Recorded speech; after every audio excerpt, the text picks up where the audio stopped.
Уважаемые коллеги, Dear colleagues, good afternoon.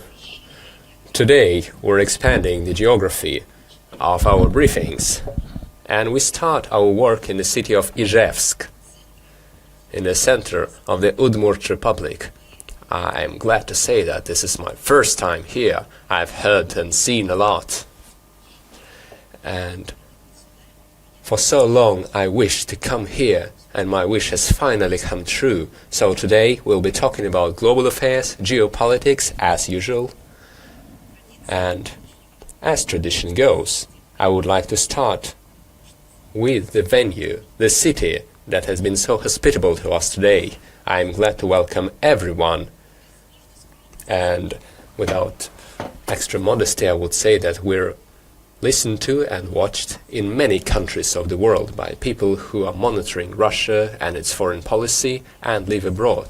Once again, I am glad to welcome everyone, all the participants, the Russian and foreign journalists, and our wider audience in the capital of the Udmurt Republic.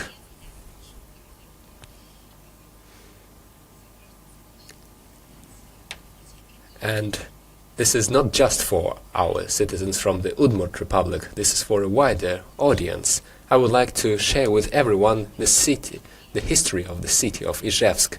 It is a city founded on the banks of the Izh River and Vyatka River. It was founded in 1760, in April, when the dams were constructed on the Izh River and the ironworks factory by Count Shuvalov was built. And in 1774 the factory was almost destroyed during the Pugachev uprising, and production almost stopped then. And the city was essentially reborn on June 10, 1807, when at the order of Emperor Alexander I, the mining engineer Deryabin founded an engineering factory, the third one, and the weapons factory. And as further events have shown, this was a very timely decision, since history repeats itself. And back then too, times in Europe were quite turbulent. The Napoleonic Wars were taking place in Europe, and in 1812 the weapons, the firearms produced by the Izhevsk factory helped us deflect yet another invasion of the West to the territory of our country. And ever since, Izhevsk has been known as one of the leading weapon centers of our country. During the Great Patriotic War, it reaffirmed its glory. Izhevsk was the only Soviet city to produce all types of small arms. We will definitely publish a link to detailed material about these facts and figures in the text of the briefing. And the city history is closely linked with the name of a well-known, a world-renowned weapon constructor, engineer, Kalashnikov. Currently, Udmurtia is known as a major industrial city, producing components for the nuclear icebreakers, for the mining, oil and gas industry. We will talk about it in more detail. The Udmurt Republic has well-developed industry and culture. This is the birthplace of Pyotr Tchaikovsky, the renowned Russian composer. I would like to say that we, as people of the Moscow region, we always link Tchaikovsky to the city of Klin, where his mansion is located. But please remember that Tchaikovsky was born here, in the Udmurt Republic, in the city of Votkinsk. So our amazing musical traditions were continued. Nowadays, Udmurt Republic is talked about all over the world, thanks to the Muranov grandmothers. It has been my dream to meet them, to meet this music group, and today this wish will come true for me, I'm glad to say. It would be right to say that Muranov grandmothers, please wait for me, or rather Muranov girls, since They are so lively and full of energy. You may remember the year 2012, when they made a spectacular performance in Europe with their amazing singing and dancing. I think back then Europe was quite saddened to see that our traditions and our cultural code were so interesting and so powerful that we could overtake them at any turn with our traditions. This is a true story of the traditional values, which are not subject to any perversion or any false devaluation. We have shown the strength of our culture as it is, the way it should dominate, not some false agenda, the true traditions. And surprisingly, I never knew this, but I was quite amazed to find out, and it's a reason for respect. All the funds raised by the Buranov grandmothers was sent to restore the local church in their village. This is the strength of our spirit. And of course, the names of many renowned citizens of our country are related to the Udmurt Republic. Architect Semyon Dudin, who defined the look of old Izhevsk, or Marshal Ustinov, the creator of the first Izh motorcycles, Mr. Mozharov, and of course Izhevsk has a great number of important, interesting sites. The National Museum, which showcases the local culture and traditions and the way of living of the Udmurt people. We will talk about it to make sure that the whole world knows where the birthplace of dumplings is. And of course, the old arsenal building of the 19th century. As we said, the Udmurt Republic is about the military, about the industry, about culture and museums. But not only that, it also offers amazing architecture, where 19th century classicism goes side by side with the constructivism and the 20th century buildings, and they are so harmoniously intertwined that it's a good sight for your eyes. Izhevsk is a place of great spirit and a rich history, and it offers many reasons to be amazed, and many discoveries are to be made. Today, here in this hall, we have journalists as well as students of international studies from the Udmurt State University and the pupils from the local Harmony School. I am glad to welcome everyone here today. And since we're talking about strength and the distinctive features of the Udmurt Republic, I must say that I've read a lot and heard a lot, and now I've also seen it myself. The Udmurt Republic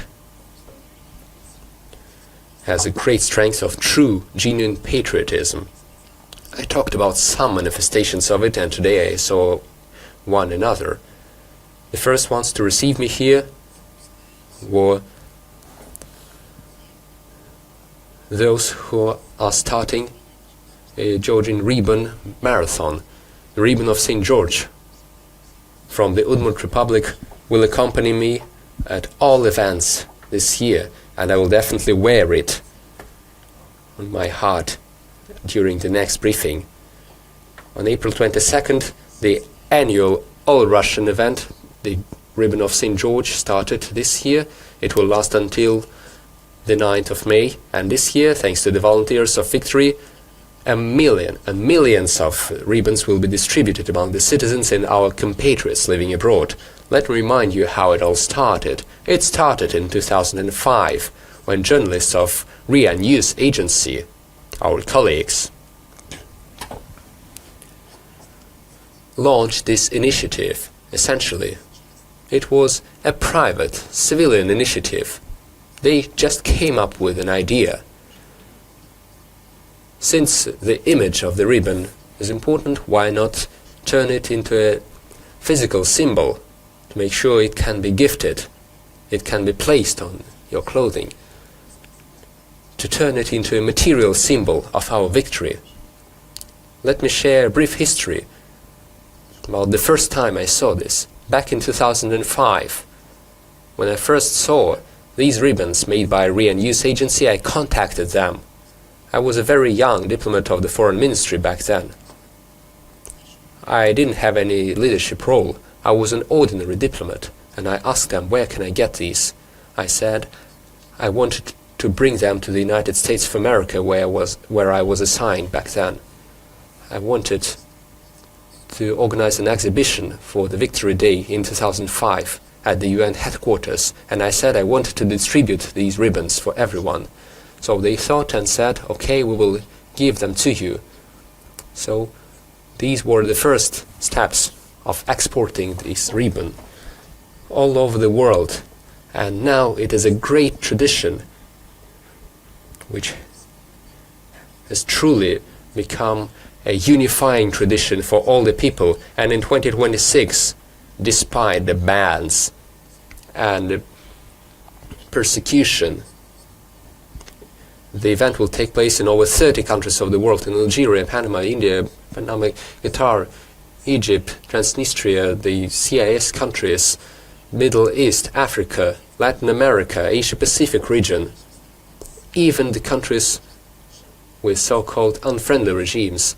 The event will take place on the basis of our embassies, the Russian houses. In the year when the event turns 18, the organizers are planning to distribute 21 million ribbons, and volunteers are involved on 8,000 spots, including the territories in the far north. I would like to say that the ribbon of St. George is the holy symbol of victory, the victory over Nazism and fascism, and a symbol of heroism and courage of our ancestors, of our compatriots. Not in an aggressive way, but in defense of their motherland. Millions of people in Russia and outside of it see it as a symbol of respect for the fallen, respect for the veterans, respect for our ancestors, and a link to our generations. This is a symbol of courage and peace. Take a look at the aggression that our enemies show towards the ribbon. How can this small object harm them? How is it dangerous to them? Does it carry any disrespect? Quite the opposite. And still, they show such aggressive hatred for it. What does it look like? What can we compare this to? I think this is like holy water. It does no harm, but as soon as it touches something evil, it starts hissing and crawling away. So I thank everyone from the Udmurt Republic for what you're doing, for your wish to share something about your region, for gifting me this ribbon, and for telling me how this event will be celebrated in the Udmurt Republic. And I think I will hear a lot more today. I have great plans, and we have a tradition to talk about international and inter-regional links, and the special features and cultural traditions. So, in the beginning, I've made quite an emotional speech, but now I'd like to proceed to the figures and facts. The Udmurt Republic is a dynamically developing subject of the Russian Federation with a high-tech economy, building its external relations, taking into account closer cooperation with friendly states. I would like to remind you that the region successfully cooperates with more than 85 countries of the world. What are the priority partners of the Udmurt Republic? These are the CIS countries, the Middle East, Africa, and the Asia Pacific region. For the 9 months of last year, 2025, trade turnover increased compared to the same period in 2024 by 12.6%, amounting to $576.2 million. The main export deliveries are carried out to Kazakhstan, 28.2%, Belarus 20.6%, Turkey 15.2%. Trade positions are dominated by machinery, equipment and vehicles, metals and products from them, wood and pulp and paper products, food and agricultural raw materials, Republic imports the most goods from China, 67.4%, Belarus 10.5%, and the United States 5%. The development of Udmurtia's foreign trade and economic ties is based on 14 cooperation agreements. Partners include regions of Belarus, Kazakhstan, China, Uzbekistan, and South Africa. Udmurtia is actively expanding the geography of contacts in 2025. Working visits of Deputy Prime Minister to Kazakhstan took place, and to Belarus. Udmurtia delegations visited Bahrain, Kazakhstan, the UAE, Saudi Arabia, and Uzbekistan with business missions. The region was visited by delegations of entrepreneurs from Kazakhstan, Kyrgyzstan, China, Mongolia, and Turkey. This year, business trips are planned to Belarus, Vietnam, India, Indonesia, the UAE, and Uzbekistan. As I said, but let me get back to that again. The Udmurt Republic is a regional region that attracts guests with amazing picturesque nature, ancient customs, unique history, and rich culture. On its territory there are more than 2,000 objects of cultural and historical heritage and natural sites. Once again, 2,000. This is about building the tourism routes and sightseeing events. Our people enjoy traveling, and I think tourism is one of our good traditions. In Udmurtia, you will enjoy 2,000 objects of cultural and historical heritage and natural sites. There are 7 theaters, 42 museums, 552 so-called cultural and leisure institutions, but you understand what we're talking about in this bureaucratic language. And the gastronomic sites are also here. The variety of tourist resources provides opportunities for the development of popular tourism destinations, cultural and educational, gastronomic, once again, and other different types of activity. And the Republic also develops ecological tourism, offering unique routes through protected areas and national parks. Udmurtia's tourist complex consists of almost 2,000 objects of various purposes, many of which are connected with the life and work of world-famous personalities, like the museum estate of Pyotr Tchaikovsky in Votkinsk, the museum and exhibition complex named after Mikhail Kalashnikov, a unique collection of small arms of the Izhmash plant, architectural monuments of the merchant city of Sarapul, and the State Zoo of Udmurtia, one of the largest in Russia. Unfortunately, I won't have an opportunity to visit all of it, but I have good plans. And ethnographic tourism deserves a separate mention as one of the most demanded. Among the landmark objects are the Architectural and Ethnographic Museum Reserve Ludervai, the Center of National Culture, the Center of Udmurt Culture, Mügi, the Historical and Cultural Park Dondidor.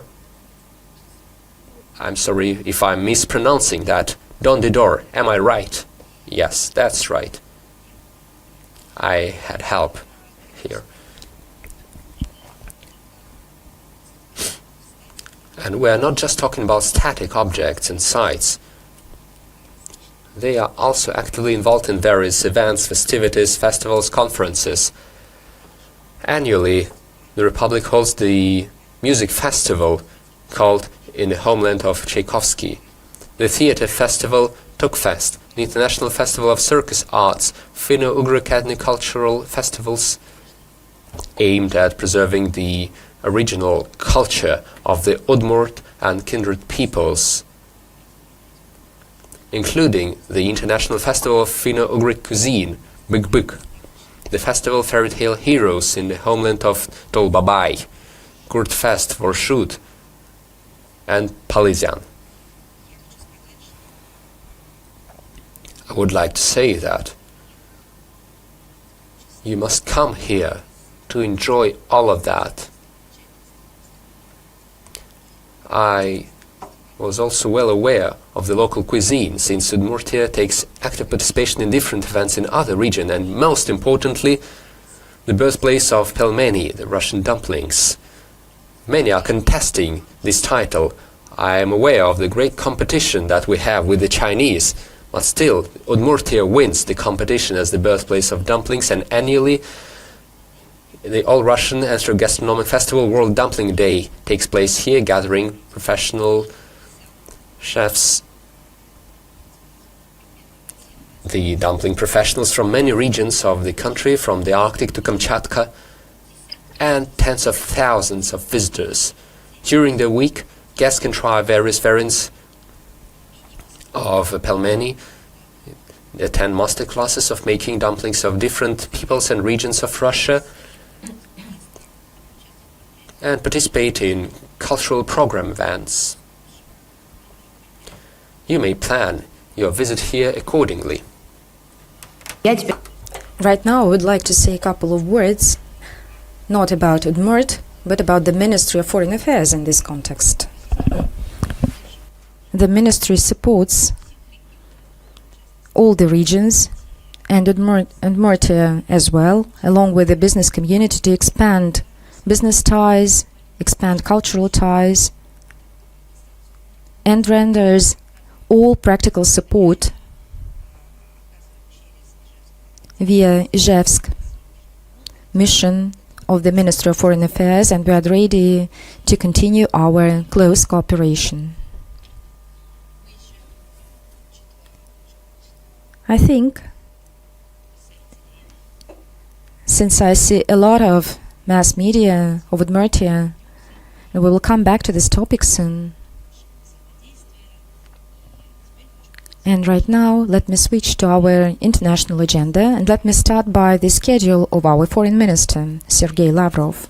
On the 27th of April, the lobby hall of the Ministry of Foreign Affairs will host an exhibition dedicated to the 100th of diplomatic relations between Russia and Saudi Arabia. Welcoming remarks will be given by our Foreign Minister, Sergei Lavrov. The event will be attended by ambassadors from the Arab states, the academic community and expert community, and parliamentarians. The exposition will represent photos and copies of documents of the archive of the Foreign Service and the National Archive of the gift of King Abdulaziz, dedicated to the history between the two states, which were founded in February 1926. And between the 29th to 30th April, Sergei Lavrov will visit Astana, will meet the President of Kazakhstan and the Foreign Minister. They will talk about strengthening relations, bilateral relations of strategic partnership and alliance in terms of the top-level contacts.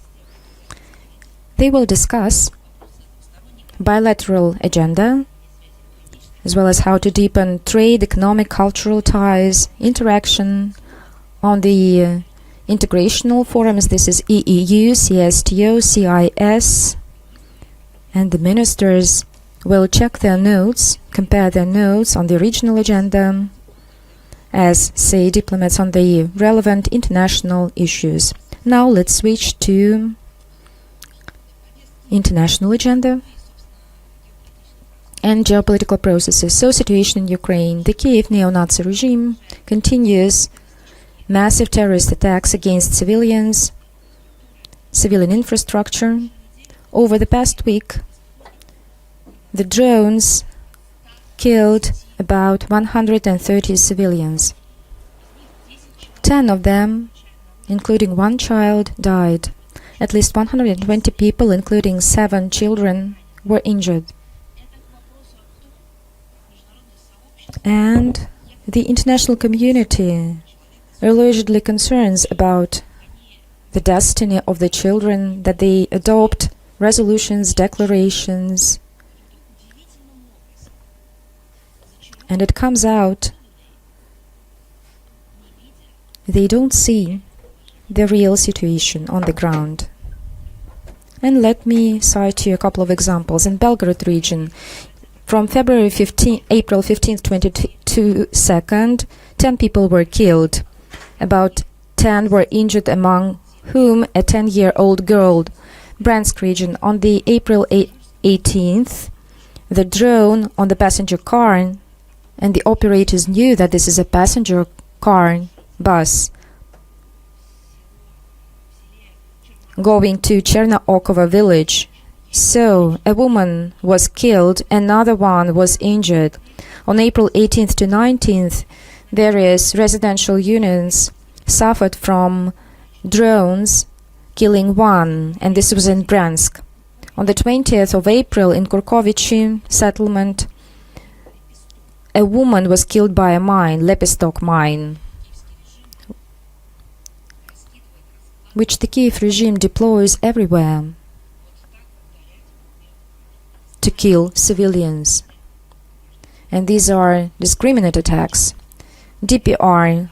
From the 14th and 17th April, the drones killed 5 people and injured 5 people, including a girl. On the 15th of April, Ukraine attacked the passenger bus in Korlovka, killing 3 people. The Zaporizhzhia region, the drone killed in Dnepro-Rudne and injured a 15-year-old girl. Krasnodar region, 16th and 20th April, night strikes of Ukrainian drones in Tuapse killed 3 civilians, including a 14-year girl.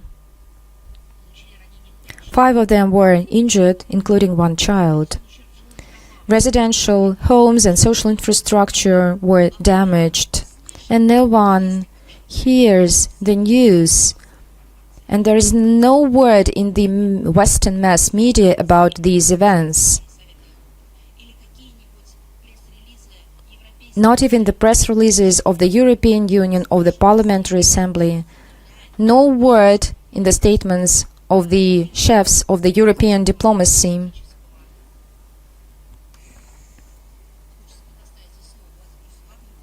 And now, sometimes I recall Vladimir Solovyov, which has a strong word on these in these events, talking about this misanthropic community, and I'm talking about the West minority. They turn a blind eye on everything.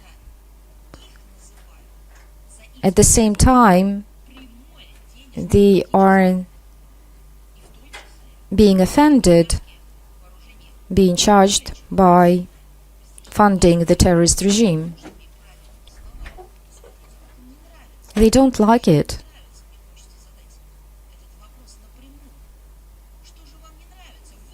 So the Western elite supplies, make direct supplies, and I'm talking about Paris, Rome, and other EU countries. It is you who supply to the Kiev regime money, funds, equipment, intelligence.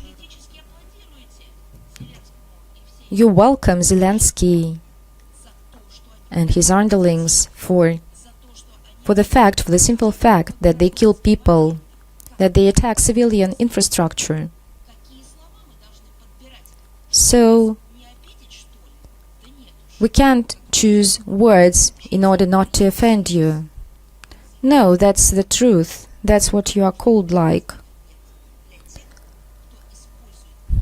Because you are using money and rearm and use political resources in order to support terrorists. And that's our perspective. All those who are deliberately killing children, women, civilians, bus stops and hospitals, kindergartens and maternity houses, all these are terrorists. It's not about hostilities in defense. They not defend their population. They called their own population as subhumans, and then switched to the population of some other countries. So that's the right wording for all those who sponsor terrorists. By the way, maybe somewhere in Italy, France, Germany, or in Austria, or any other country of EU, no one heard about the environmental impact caused by drones sponsored by them, who fly, for example, on oil repositories, gas stations.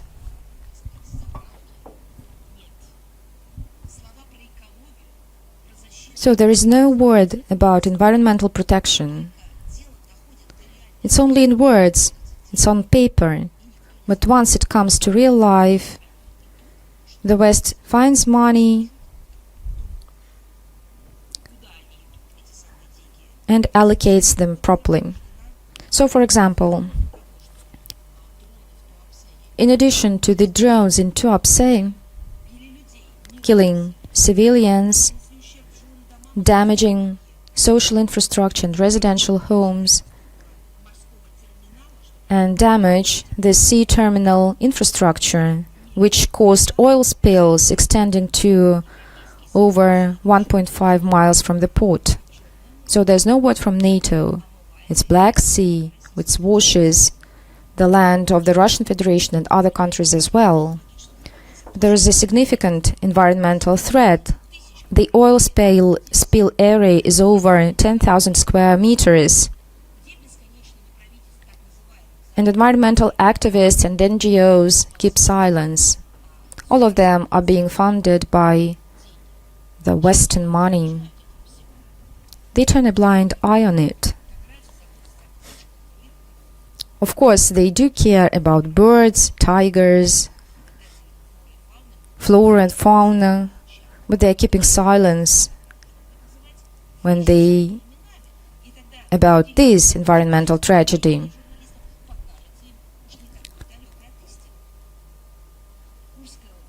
Kursk region, on the 17th of April, the Mokroshina settlement, a 12-year-old boy was injured. Do you remember how the Western political figures, while addressing under the slogans picturing Syrian children, referring to atrocities committed by the then Assad regime, and right now we can see that many people were killed by the Kiev regime funded by the West. No photos are being seen in the West, photos of the children killed in Tuapse, or in Kursk, or in other Russian regions.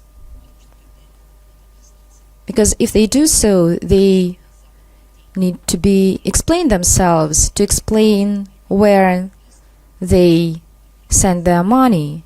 So, in these words, they should explain that they fund the killings. In Samara, in Syzrin, 2 residential buildings were damaged. One of them, the front door, and under the ruins, a 12-year-old girl was killed, along with her grandma.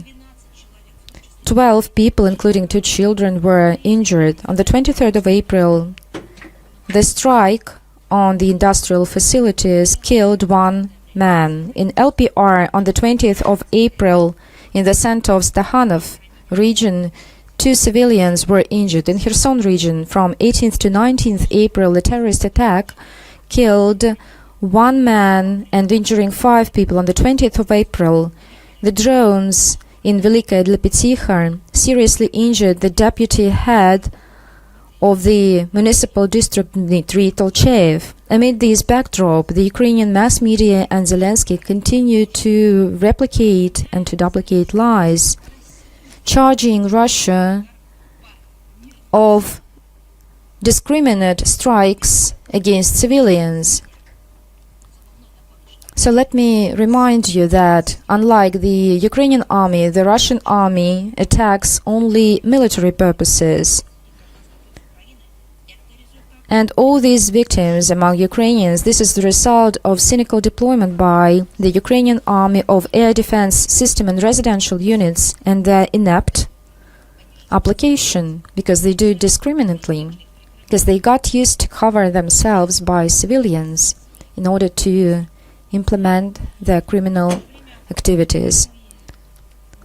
All these facts aside prove that the Kiev regime carries out terrorist war against Russian civilians, including against women and children, They open fire on maternity hospitals, kindergartens, schools, magazines, shops, groceries. And what is striking is the fact that they kill their own people.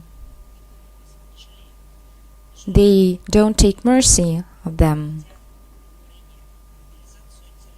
By conducting mobilization, by burying people, while they are striking and deploying air defense systems close to residential units.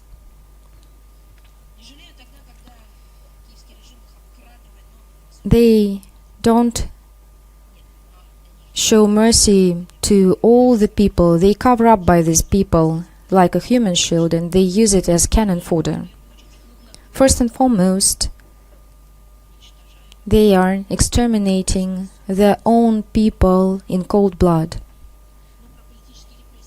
As for the political repressions, they are quite obvious in Ukraine.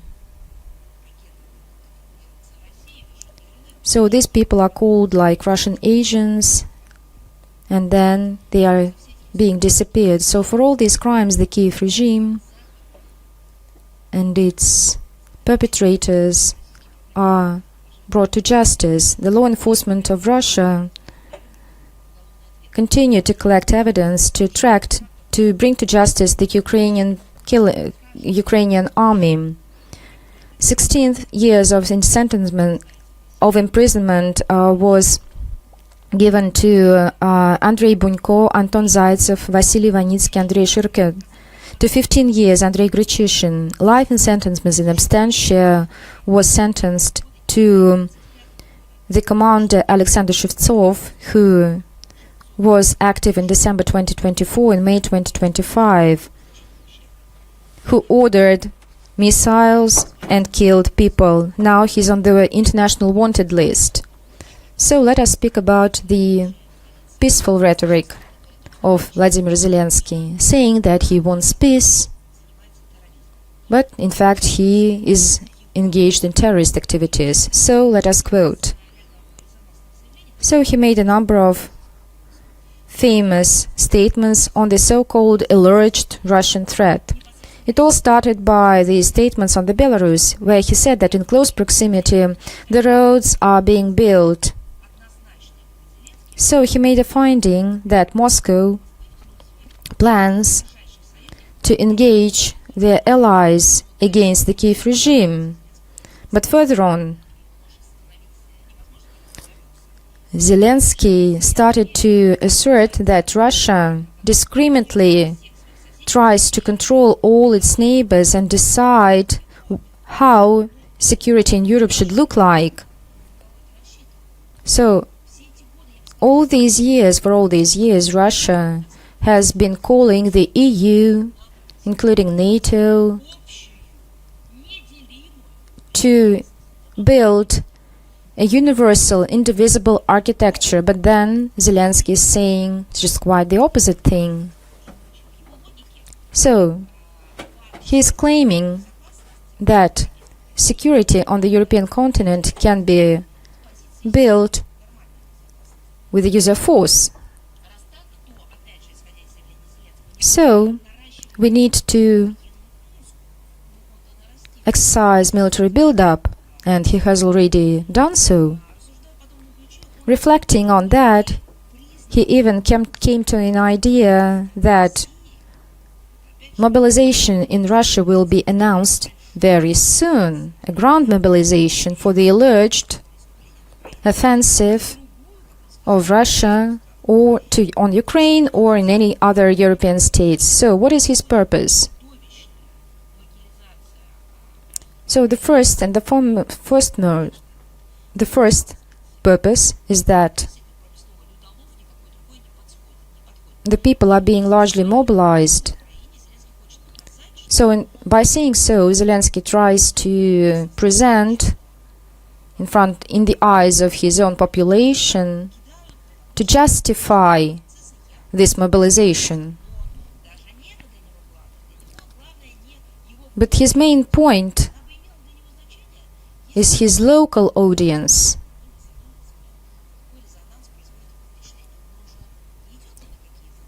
He's caring about money, so he doesn't bother about the response of his audience. The main audience is the West.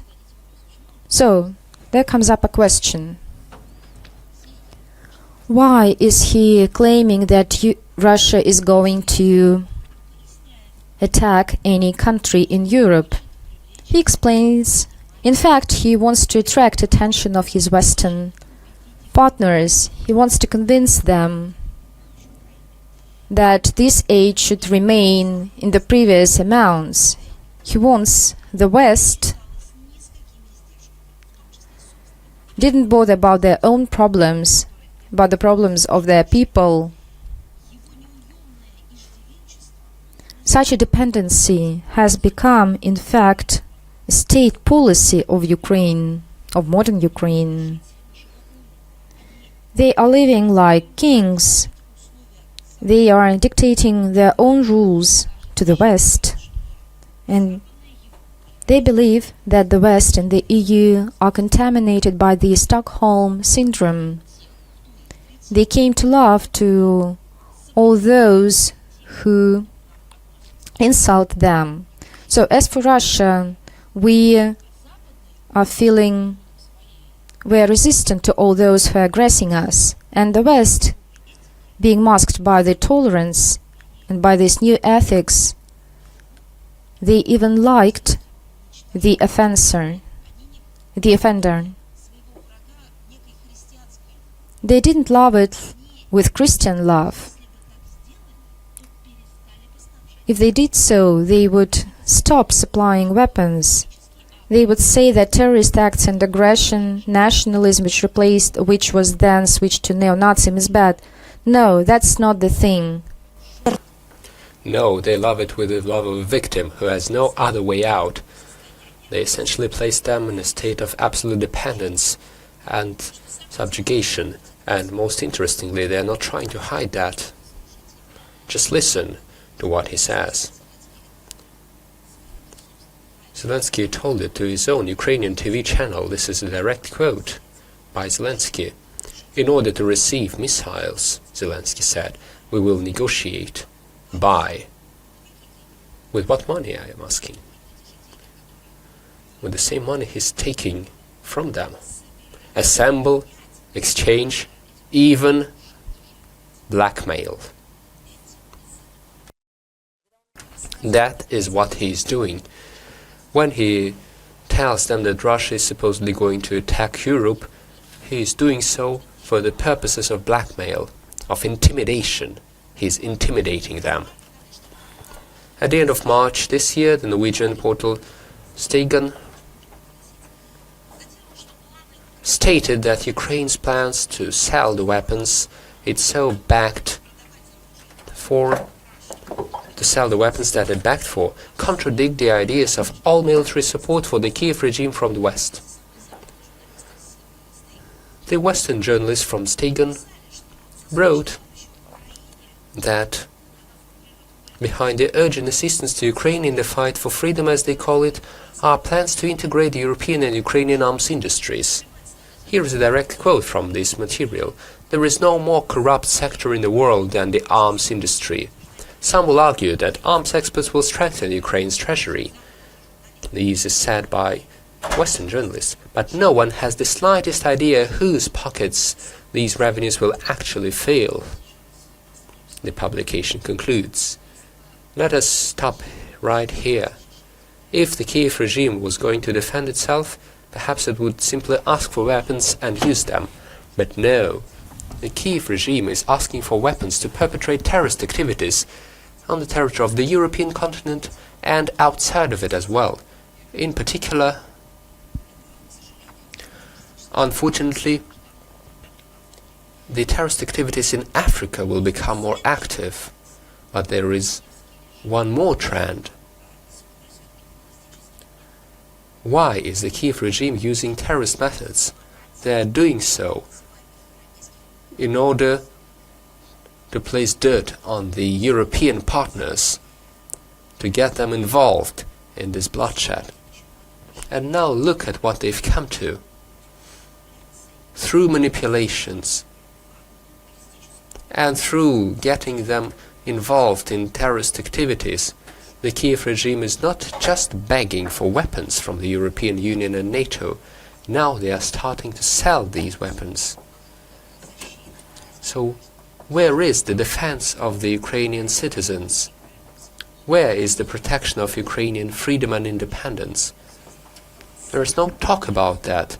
There is only a colossal corruption, weapon and blood-based scheme, where money is being split and given back to those who provide them, and now they are also going to sell the weapons, including legal sales, as they say. Take a look at another important example. On November 18, 2025, the American magazine Responsible Statecraft reported that the trail of Ukrainian corruption leads to former CIA director, not just a bank director or a financial director or a stock exchange head, the former CIA director and former US Secretary of State Mike Pompeo. In 2025, he began consulting the Ukrainian military firm Foriegn, which fell under suspicion of systematic speculation and price gouging. This enterprise was also accused of having links with an associate of Zelensky, Timur Mindich. Remember, a figure in the scandalous corruption scandal known as the so-called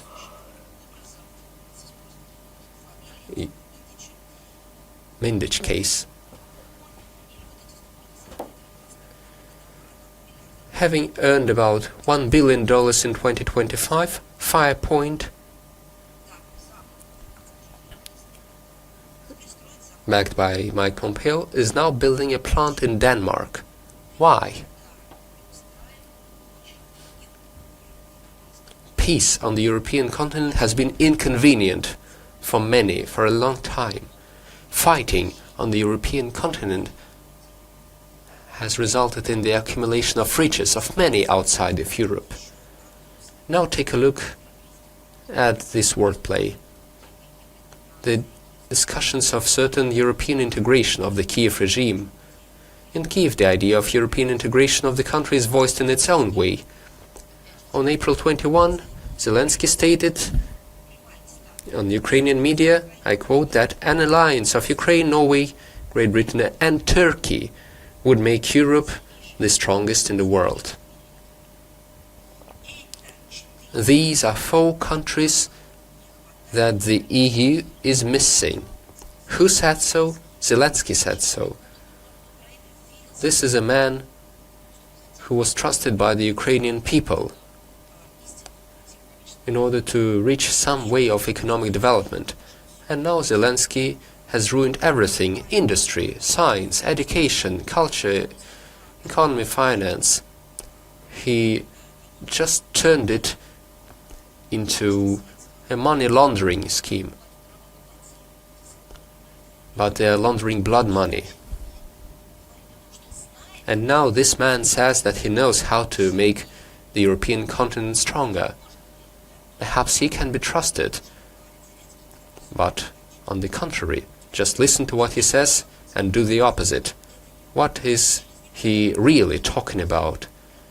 He is simply voicing the ideas planted to him. This is about an establishment of a new military bloc in Europe, done by Zelensky. He began to fantasize about uniting, not just uniting the countries in terms of economy or culture. He's talking about uniting the continent's militaristic potentials into one fist, of course headed by, you know who, by himself, headed by Ukraine, which has turned into a terrorist underground of the world. And then he promises everyone, he tries to sell the idea that this bloc would move on to inflict a strategic defeat on Russia.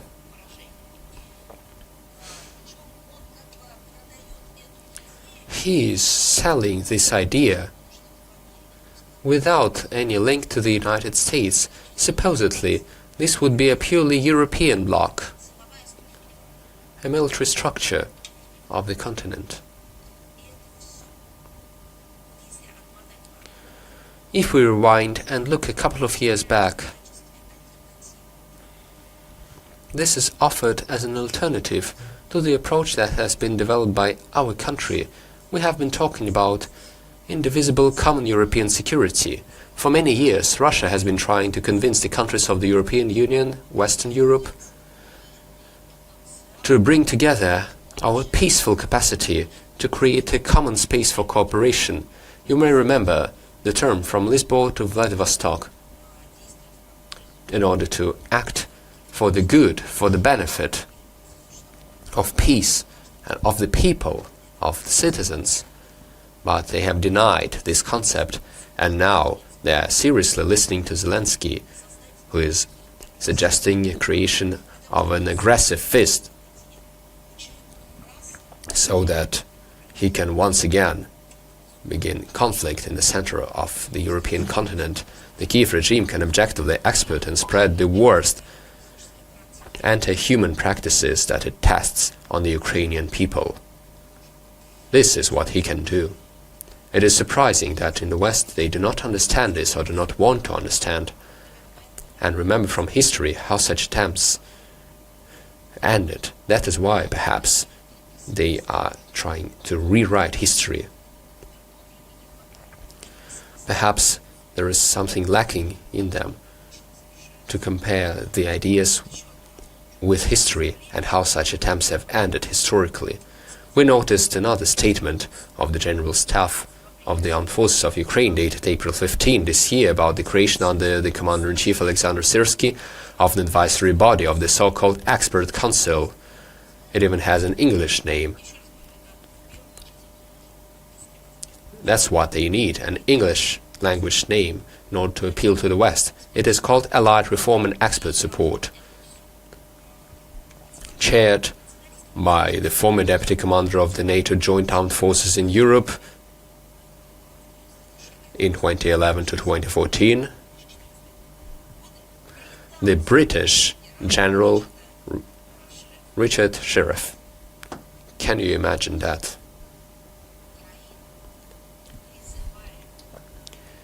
Ukraine is calling to establish an advisory council, not to be led by a Ukrainian citizen or a Ukrainian public or political or military figure, but rather a British one. It is reported that the structure also included other Western military personnel with, I quote, unique combat and management experience. What kind of unique combat and management experience can they have? Where are the examples in modern history which would manifest this experience? Where did they bring any order? Where did they establish peace? Nowhere. So who are these unique specialists and experts? These include the former CIA director from 2011 to 2012, General David Petraeus, former NATO Deputy Supreme Commander for Transformation, Manfred Nielsen, from Germany, former Deputy Chief of Staff of the British Naval Forces from 2022 to 2025,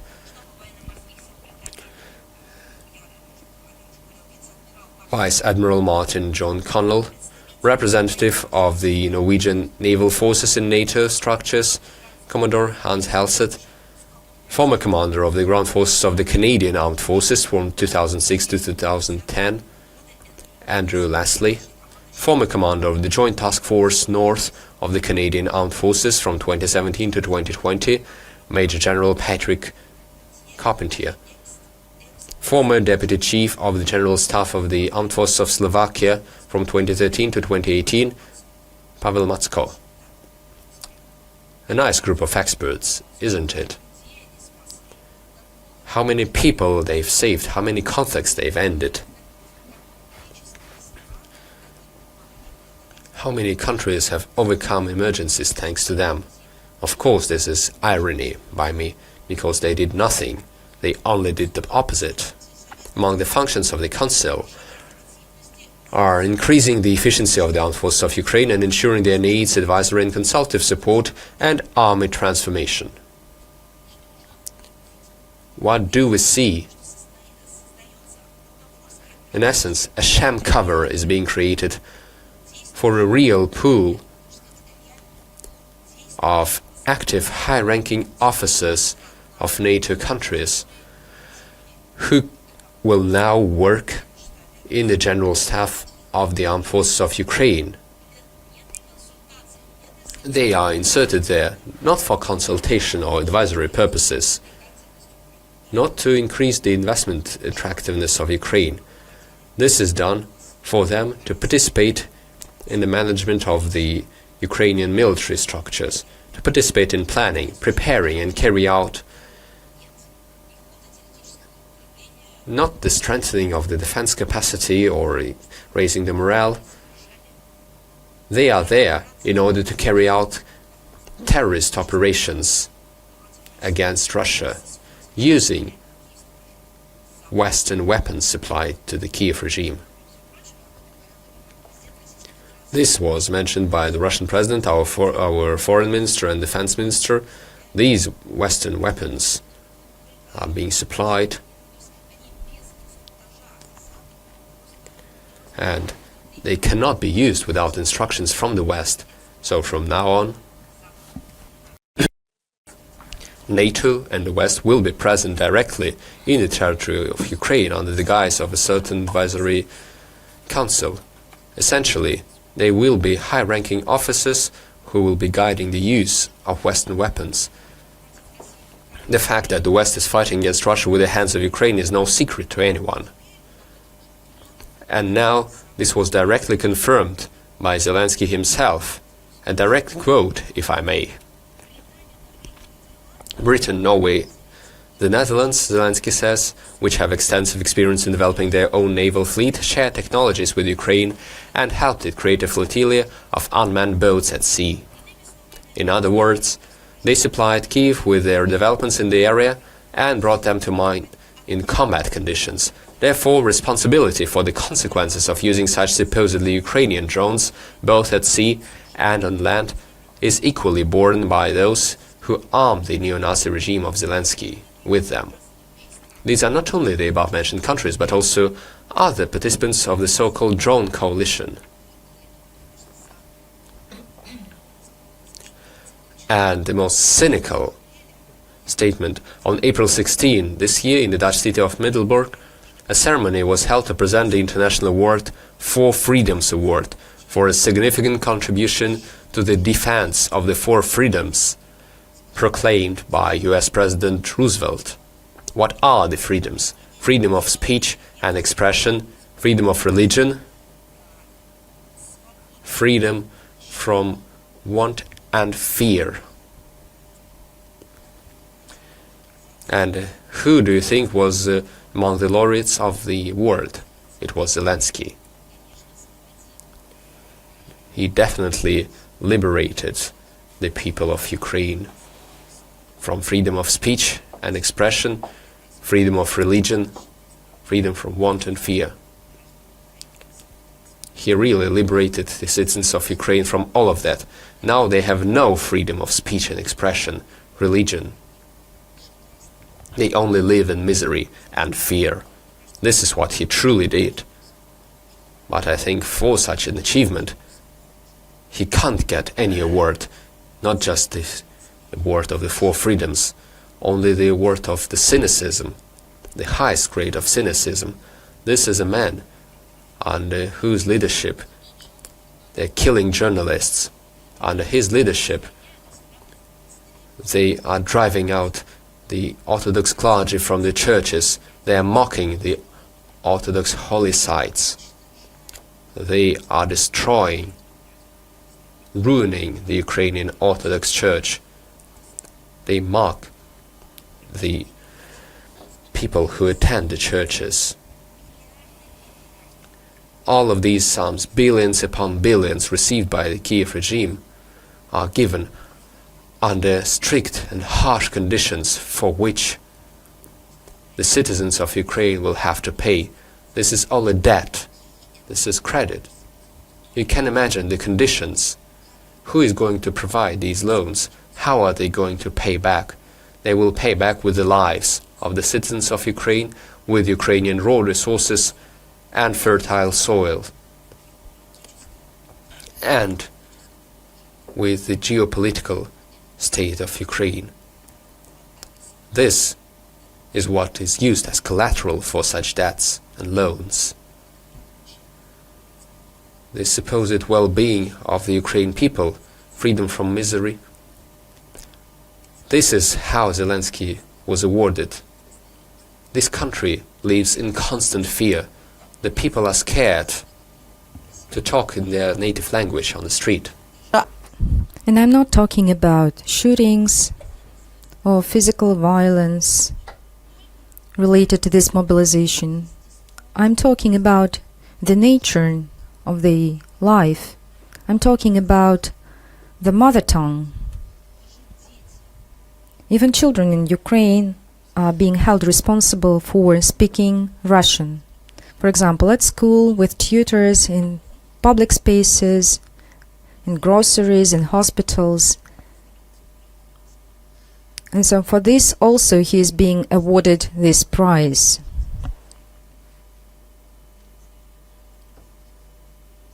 And this is a new normality, as they say it in the West. So let me repeat once again. The Kiev regime discriminately shattered and continues to discriminate any freedoms in every context, killing all those who show dissent,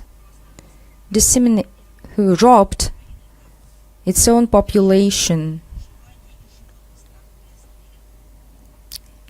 instilling fear to them in front of those soldiers who are trying to mobilize people. And once again, the most cynicism of this atrocity was rendered by Foriegn, saying that Zelensky,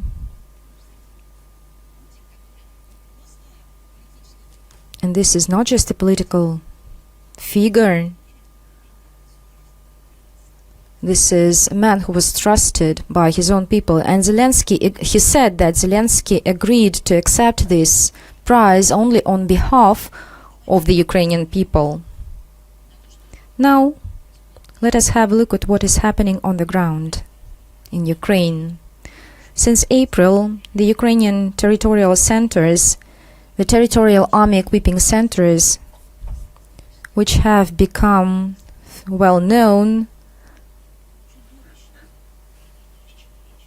as a misanthropic centers, intensified their mobilization activities and made this in the Russian-speaking regions in Kharkov, Odessa, and Nikolaev. These notorious episodes happened during the Easter celebrations, when people were caught during church services at the entrance of temples and churches.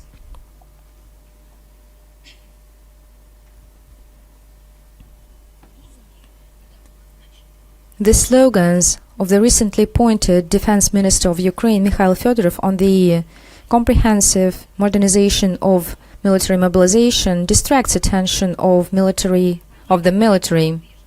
And so the mobilization, the rate of mobilization remains the same. The mass media recalls about functioning in Ukraine of informal detention units. So on the one hand, several decades ago, the world got used to the fact that there is a flying prison of CIA. So this wouldn't be a news if Ukraine, for example, establishes informal detention center. This is, in fact, a torture center.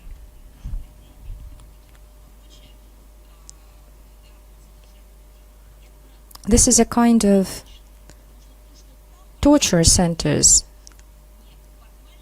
and everything that happens within the premises of these units, atrocities happen there.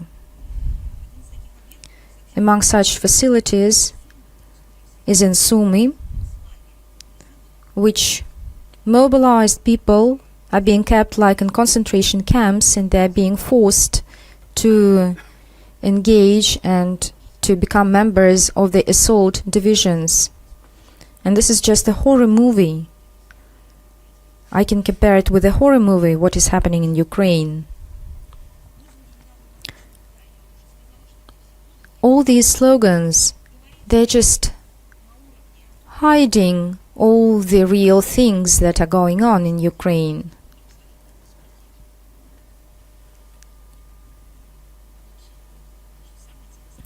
What is striking that the profits or the gains of these military commands are being growing exponentially. Since 2022, they got about around $6 to $8 billion. And in case the age of mobilization is reduced and women are recruited, the people, the officers and recruitment centers will earn up to 5 billion a year. This is 2 times high. This is another way of earning. Way of earning at the expense of all those, of these poor people. This is the earning of all those who show atrocity towards people. Ukraine openly speaks that poor people are among the soldiers at the forefront, while the rich are sitting in the rear. The so-called Ukrainian elite is hiding its children abroad, far away from all this misery. A wonderful interview. I've seen an interesting interview in Ukraine on YouTube channel, political talk show. The Director General of Ukrpochta, Igor Smilyansky, explained why his wife and children live in the United States of America. So, and let me quote Igor Smilyansky. Just imagine if my children went to school in Kiev, they would read and be bullied, and it's quite obvious that Ukraine, whose people has become slaves of the territorial army equipping centers, and that's his patriotism, the patriotism of Ukrainians. And I'm speaking about the ideologies prevailing in this country and even reigning there. Forced mobilization of Ukrainians was being shown by the French journalists who filmed a documentary in Ukraine, and this film was also about the further phase, and I'm talking about a wall. The journalists were, just guess what the journalists were detained there by the mobilization officers. The interpreter and the driver was sent to the distribution squad so that they can be sent to the front just immediately.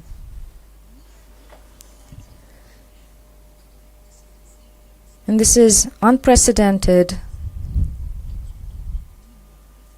story. We know that there are various fantasist writers like Orwell who try to predict the future of the humankind. Even these writers could not have imagined and predicted such a scenario which is unfolding in Ukraine.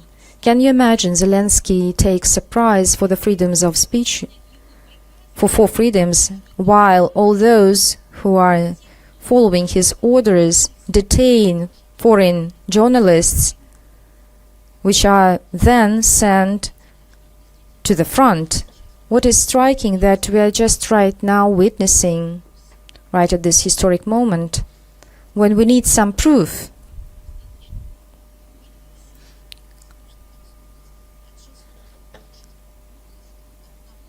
In fact, all this is a terrible picture that was born by the West. And we will continue to unveil all these atrocities. And I wonder whether this film, this documentary, will be released or whether it will take some international prize. I think that they will get some penalties, or maybe be persecuted, or maybe they will be persecuted in France. Likewise, all those who took the interview, who interviewed Sergei Lavrov a couple of months ago, they posed very interesting questions. They released an interview, and after that they were discriminated in France. And right now, and I just watched the interview of our ambassador in France, that right now there are false charges against Russia, allegedly saying that in Russia there is no freedom of speech. In fact, there is no freedom of speech in France at all, because the journalists, after taking an interview, should apologize for taking this interview. Apologize for just taking questions, for just asking questions. And another topic, which has some connection with Ukraine, and even more deep, and I'm talking about the Russian policies on safety and security of nuclear infrastructure. We're seeing increasing threats against nuclear facilities in Zaporizhia, nuclear power stations, and Bushehr. So we would like to draw your attention on the main approaches of Russia. Russia attaches significant importance to strengthening nuclear security. We believe that the international relations prevail in terms of providing international security, and the state itself is responsible for providing security and outlines the relevant parameters. The IAEA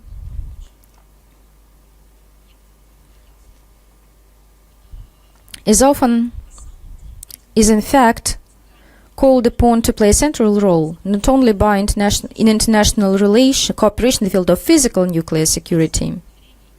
So here I'm speaking about international cooperation. The agency also provides states with technical assistance and special practical guidance materials. As for the practical of physical security of nuclear and other radioactive material, as well as associated facilities, is the exclusive prerogative of the states themselves. Another important principle of ensuring physical nuclear security is maintaining the confidentiality regime. Terrorists, and we see it, and other intruders, of course, seek to use any information they get of their malicious acts and intentions, so they shouldn't have a chance to get the information about what algorithms of potential actions of criminals, as well as specific parameters of counteracting them, are used by states in the design of protection systems. One of the measures applied is also preventing unauthorized penetration into the territory of nuclear installations, radiation sources and storage facilities, as well as access to nuclear materials and radioactive substances, preventing their theft and damage. Ensuring physical protection is carried out at all stages of design, construction, operation, and decommissioning of nuclear energy, as well as in the handling of nuclear materials and radioactive substances. All nuclear materials Their storage points and corresponding installations in Russia, as well as the transportation of nuclear materials and radioactive substances, are provided with all necessary physical security measures. Russia, let me remind you, that is a participant in key international legal mechanisms in this area, the Convention on the Physical Protection of Nuclear Material, and take into account the 2005 amendment. This is nuclear installations. This is the International Convention for the Suppression of Acts of Nuclear Terrorism, as well as the UN Security Council Resolution 1540 of April 28, 2004, one of the initiators of which was our country. Also, Russia ensures physical nuclear security is regulated inter alia by the Federal Law 1995 on the use of atomic energy. As for Moldova, we get a lot of questions. We closely follow the situation, and the authorities continue to work the anti-Russia narrative. Russia, and I quote, poses a threat to all those, to everyone, trying to impose their will through some hybrid actions. So there's nothing new in all these statements. But on the other hand, we see the purpose. And so we will try to reveal their purpose. In one day, the Moldovan authorities are trying to shift the blame on Russia for their own defects and gaps and even failures, starting from ecology and energy. So Moldavia openly says that the country balances is on the fringe of the collapse. On the brink, Moldavia is going through a deep crisis. This is an agricultural country. In fact, amid growing prices for the fuel, almost one-third of the country, local farmers cannot process their lands. The sociological polls show that over 70% of the Moldovan citizens are persuaded that they should resume negotiations with Russia. And after pro-Western forces came to power in Moldavia, the crisis had deepened. Let us remember how the agriculture operates in EU, the agricultural industry. Because, for example, Greece,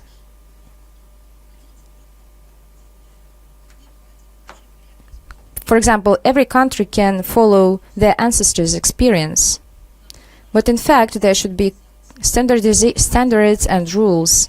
Let us remember how EU countries were instructed to destroy all seeds in order not to establish improper competition in EU. So Moldavia is needed to EU as an agriculture, as another country. In fact, Moldova is a good supplier of agricultural goods.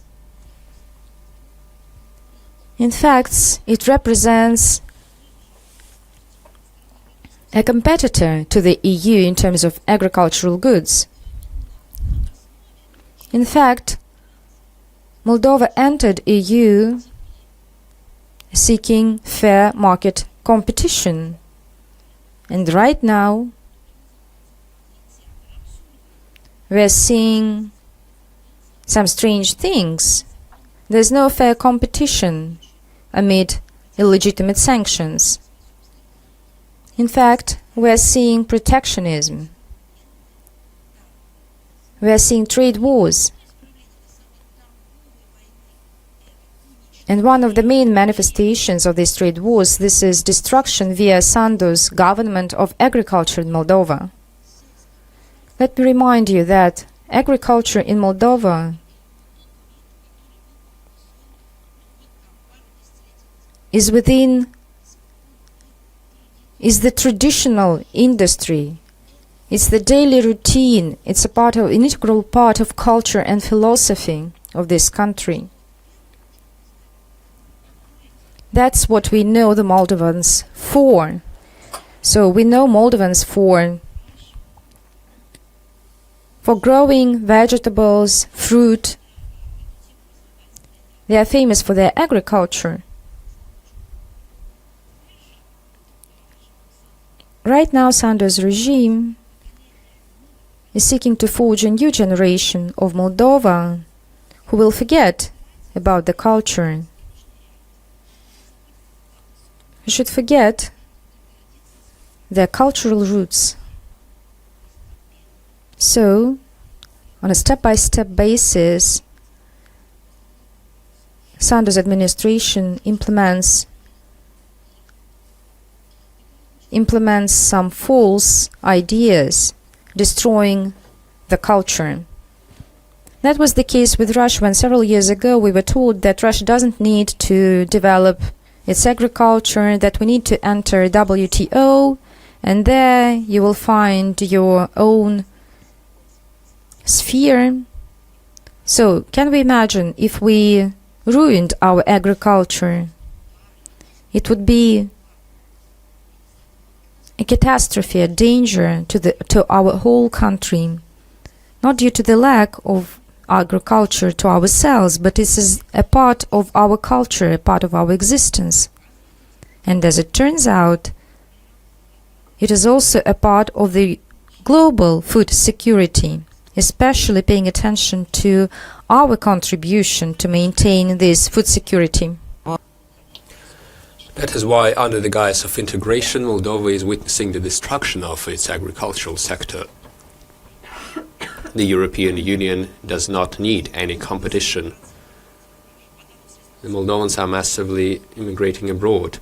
In the last 25 years, the country's population has decreased by almost 20%, and this trend has continued. This year, repressions against independent, primarily Russian-language media continue in the Republic.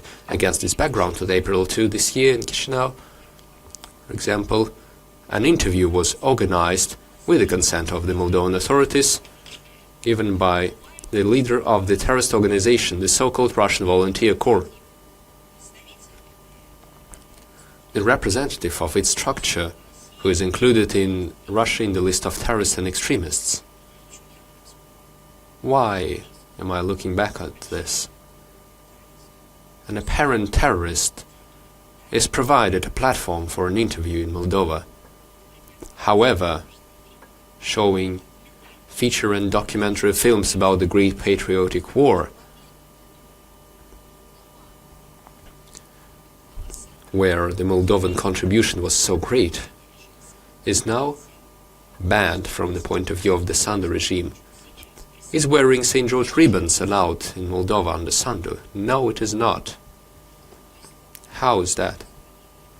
They give a platform to a terrorist, but wearing St. George ribbon is banned.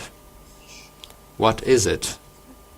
Yet another act in the theater of absurdity.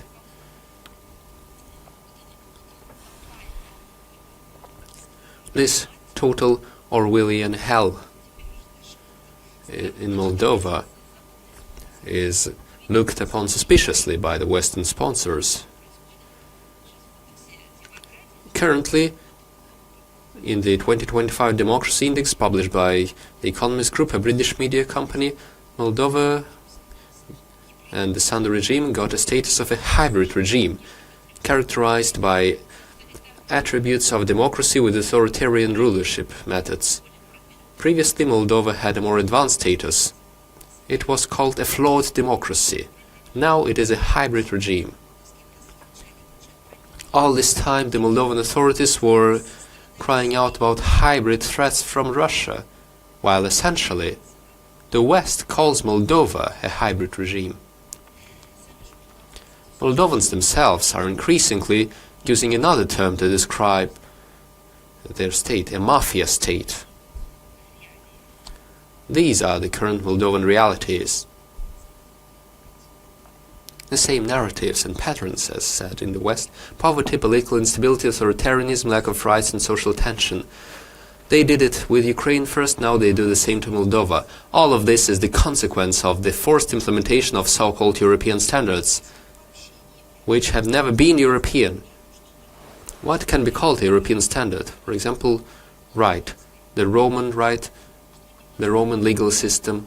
What is left of it when sanctions and illogical actions are ruining laws?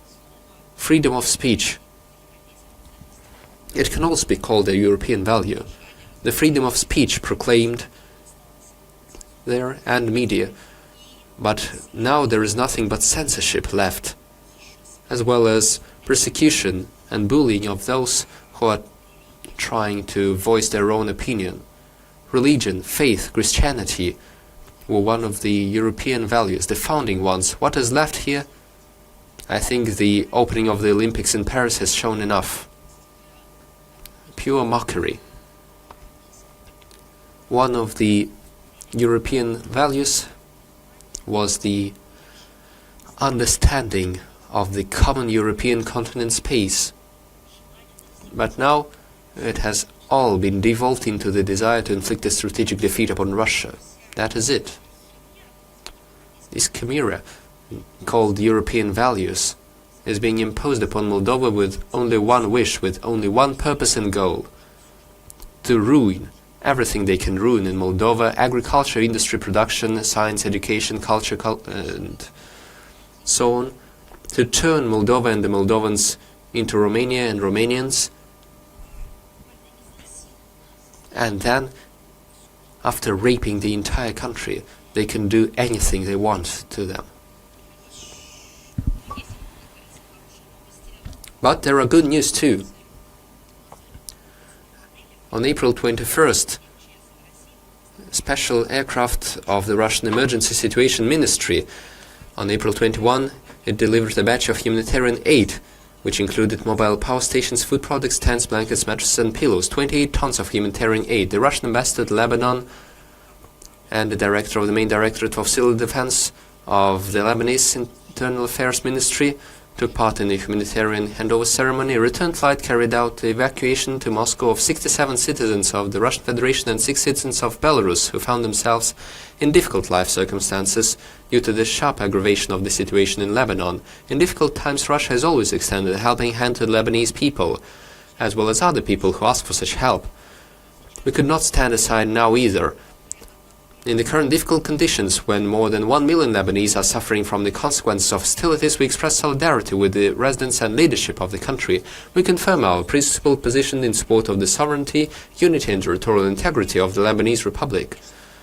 We hope that the ceasefire regime achieved on April 16 will be strictly observed, which will create conditions for sustainable de-escalation in Lebanon.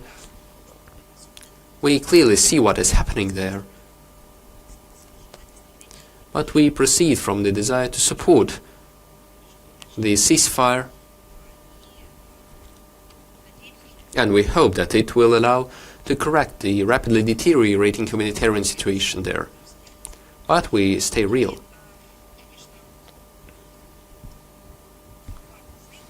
And a couple of fakes I would like to quote and debunk today, because they are quite massive. Real big fakes that we're about to work upon.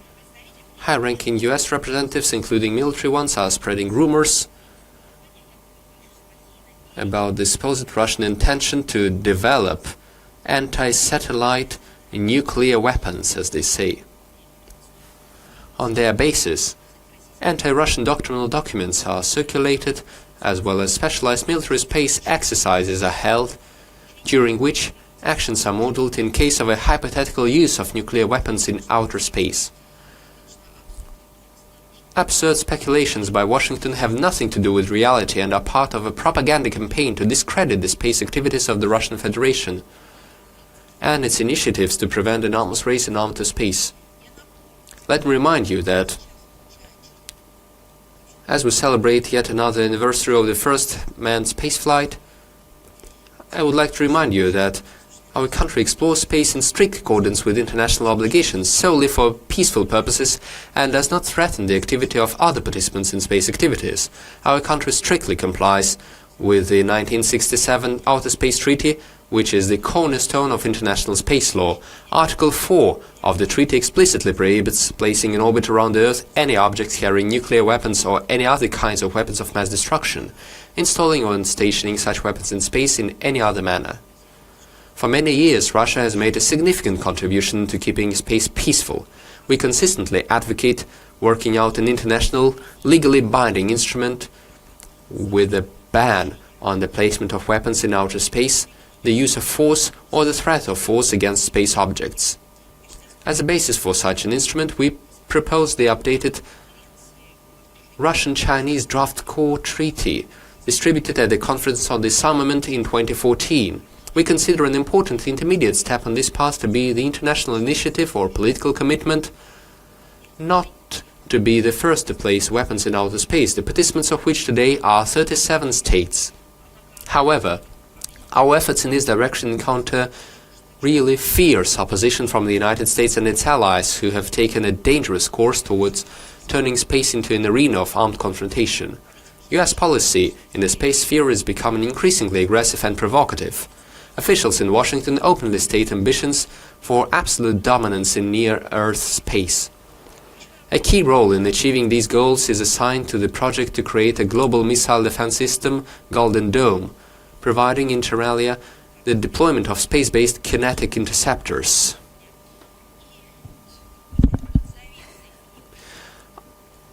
Under the veil of an imaginary Russian threat, Americans, with the active support of a number of satellites, are stepping up steps aimed at placing weapon system in space and building up power potential there. Everything as usual. They start accusing Russia of something in order to start doing it themselves later, or to somehow whitewash their own illegal actions. The mentioned steps provide inter alia a significant increase in the number of US space forces, mass production and uncontrolled launching into orbit of tens of thousands of satellites, as well as improving systems for suppressing spacecraft of other states. These are misadventures, and the West ignores the fact that any armed conflict in orbit will have catastrophic consequences for the long-term sustainability of space activities and prospects for space exploration for all states without exception. And one another story in April 17, the Soir published an interview by the head of the Belgian defense staff, Frederick van Sina. We know that NATO generals are trying with all their might to maintain a high degree of tension in relation with Russia, but what we read this time causes, frankly speaking, doubts about the competence and health of the employees of the Kingdom's Defense Department in Belgium. The Belgian military commander shared, among other things, the sensational news, as he said, that Russia recognized, quote-unquote, the Narva People's Republic on the territory of Estonia. How is that? What did he use before the interview? What was he on? This is of course disinformation, or to call a spade, outright lies. Is Belgium going to summon our ambassador? And if so, as stated by our ambassadors many times, they are trying to use any opportunity to provide the true, real, genuine facts on the topics that cause concern in their country of state. Let us go into detail of the interview by the Belgian military leader. The military political leadership of Belgium is clearly adopting propaganda experience from EU and NATO officials, who, within the framework of their distorted picture of the world, are trying to invent ever new reasons to justify the accelerated militarization of Europe.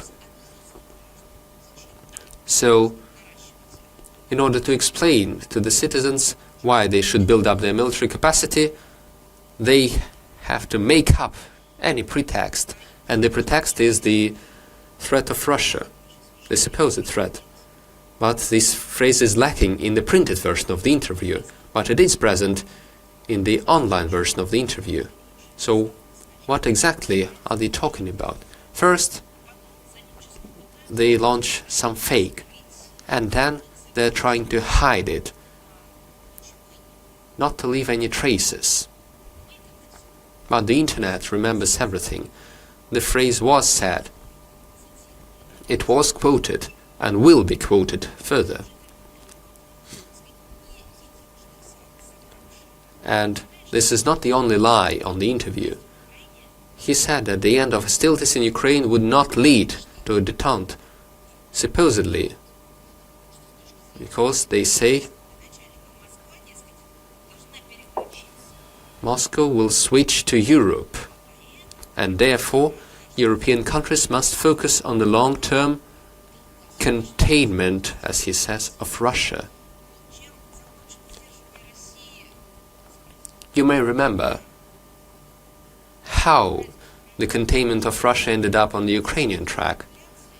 All of their manipulation with the Ukrainian statehood, or rather the destruction of Ukrainian statehood, all of their support for the Maidan and the anti-constitutional coup d'etat, all of their manipulation with the Minsk agreements and accords did not end up in the containment of Russia.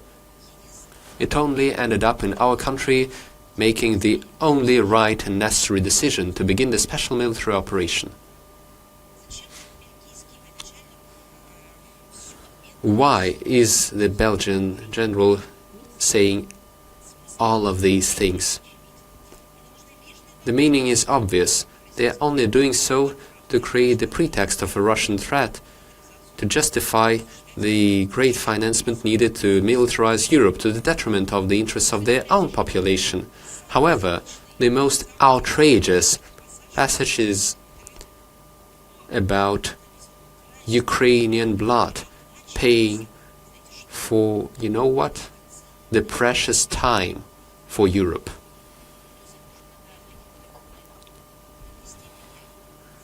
It is such a raid of bloodthirst, of pure vampirism.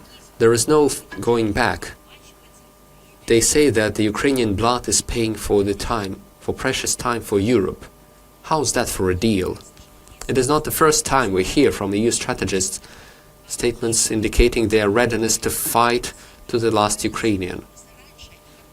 Previously they were trying to hide it, to formulate it using different wording, but now they bring it forward. They say that Ukrainian blood must be shed in order for Europe to win more time. This is outrageous cynicism. They are not just not hiding that, they brought it forward as a doctrinal guideline. While people are dying in Eastern Europe, the Belgian general calls not to look for opportunities to establish peace, but not to use diplomacy or politics. He calls to build up military potential in the West. May I ask one question? A couple of months ago, when the West, the same people in Brussels, Paris, London, Vienna, Ottawa and so on, were hysterical, saying that peace is needed. How does this go with the current logic? The answer is simple. They didn't need a ceasefire. They needed a short break to resupply and to rearm the armed forces of Ukraine and to relocate them for a better position. That's it. All the Western talk of peace is just a disguise.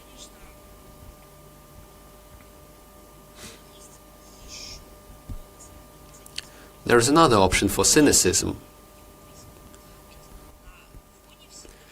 Against this backdrop, the Europeans continue to beg for a place at the negotiating table, supposedly to settle the conflict. These are all the same people. I think everyone understands that when you tirelessly pour oil on the fire, you cannot be the one who will be asking for a place at the negotiating table. There is a certain contradiction here. While Belgian generals rushed Europe to contain Russia, it was finally confirmed that the loud statements of the Belgian Defense Minister Theo Franken at the end of last year about some mass attacks by Russian drones on facilities in Belgium had no factual basis at all. So it was also a lie. Specialists openly admit that, after months of work, it was not possible to find documented cases of even one UAV flight. By the way, helicopters of the Federal Police and the cargo planes of the DHL company coming in for landing were taken for drones, among other things. So ultimately, nothing was found true. Everything was explained exceptionally prosaically, and the artificially created information noise, it seems, was needed to knock out an additional 50 million euros from the Belgian budget for the needs of the country's Ministry of Defense. This incident, this story, all this dirt serves as further proof that lies, disinformation, groundless accusations are a favorite working method of European military and politicians, and the first victims of such actions become ordinary Belgians, whom the current authorities of the kingdom, with a perseverance worthy of better use, push to open conflict with Russia. They even fool them and drop them. Yet another topic, another region, but the same tools, and I'm talking about the Chagos Islands. We follow the situation. Let me remind you, in May 2025, an agreement was signed along which Britain should have returned to Mauritius its legitimate territories, but it reserved the right for the long-term lease, 99 years, of the British and American military base on the islands of Diego Garcia. Back then, the then government of Keir Starmer bombshelled about achieving a historic deal, which was, and I quote, "in complete national interests of the United Kingdom." But I like to use this Russian proverb, "It was all true just on paper." During the recent statement in the Commons, the Deputy Foreign Office Minister even confirmed the leakage on the suspension by London for the unidentified period of the British-Mauritius deal. So this was not the position of the British people or scientists who made up a report that you need to reconsider your position. This was the position of the United States, which decided to suspend this agreement. The matter is that the US actively uses this military base on this island, Diego Garcia, for the intelligence and logistic assurance of its presence, of the presence of its military services in the Indian Ocean and the adjacent regions, including in the Middle East. This base was used during the American and Israeli aggression against Iran, although London claims that it made it consent to use this base for the defensive purposes only. But no one remembers when Iran attacked Israel or the United States. It was quite the opposite. So, in fact, in 2025 there was a consent by Washington to London, and this was reflected in the relevant press release released by the State Department of the United States. The Chagos statement confirms the truth. Nothing is signed in blood with the English. Even if you have the International Court decision, so not to mix with International Tribunal. So in 2019, the UN International Tribunal recognized the British actions to preserve control over the archipelago as illegitimate. So the General Assembly resolution and the intergovernmental agreement with the former metropolia, London, doesn't hide away from showing their neglect with the obligations, following their political purposes. So this alliance and traditional partnership, strategical proximity, the respect even for closest neighbors, the Englishmen reserve not for a long time unless this is beneficial to them. And once there are some political interests, for example, if there is about military control over the important territory in the wake of another military intervention, all these words of respect, all these talks about human rights, historic justice, are come to an oblivion. And that is the policy of extermination of any standards, of destruction of any double standards. This is the cynicism as it is. This is the new ethics. This is the rule-based order. So, one day we have one rule, the other day we have the other rule. And I doubt that the citizens of these islands were happy to be detached from Mauritius and become the citizens of the United Kingdom. Let me remind you that the citizens of Chagas Island, the Chagas Islands, were forcibly deported from the islands. These people were ancestors of the African slaves. And you remember when in the United States people were begging, who stood on their knees in front of the Africans saying that they paid tribute to the African population. I think the citizens of these islands won't see this. The people of the Chagas Islands have their own rights, their own laws. These people will always be victims of Washington and Brussels and London and Washington. So these people are ancestors of the African slaves, which were sent by British from the African continent for the work in plantations. This is a colonial history. Then these slaves were sent from Africa to America, and then when the island was used as a military base, these people were just pushed away from the island. In fact, Russia does everything in order to preserve the true nature of freedoms in the world. And that's how London and Washington qualifies this fact. While they are speaking a lot about the freedom of speech, human rights, democracy, but we don't see it in fact. In fact, we see another attempt to preserve the colonial enclave in the Indian Ocean under the guise of the strategic need. It is quite obvious that the ruling elite in Great Britain, irrespective of their party they belong to, still have their colonial instincts and interests. They still continue to view the countries of global majority as the tool to pursue their own political interests. Let me say a couple of words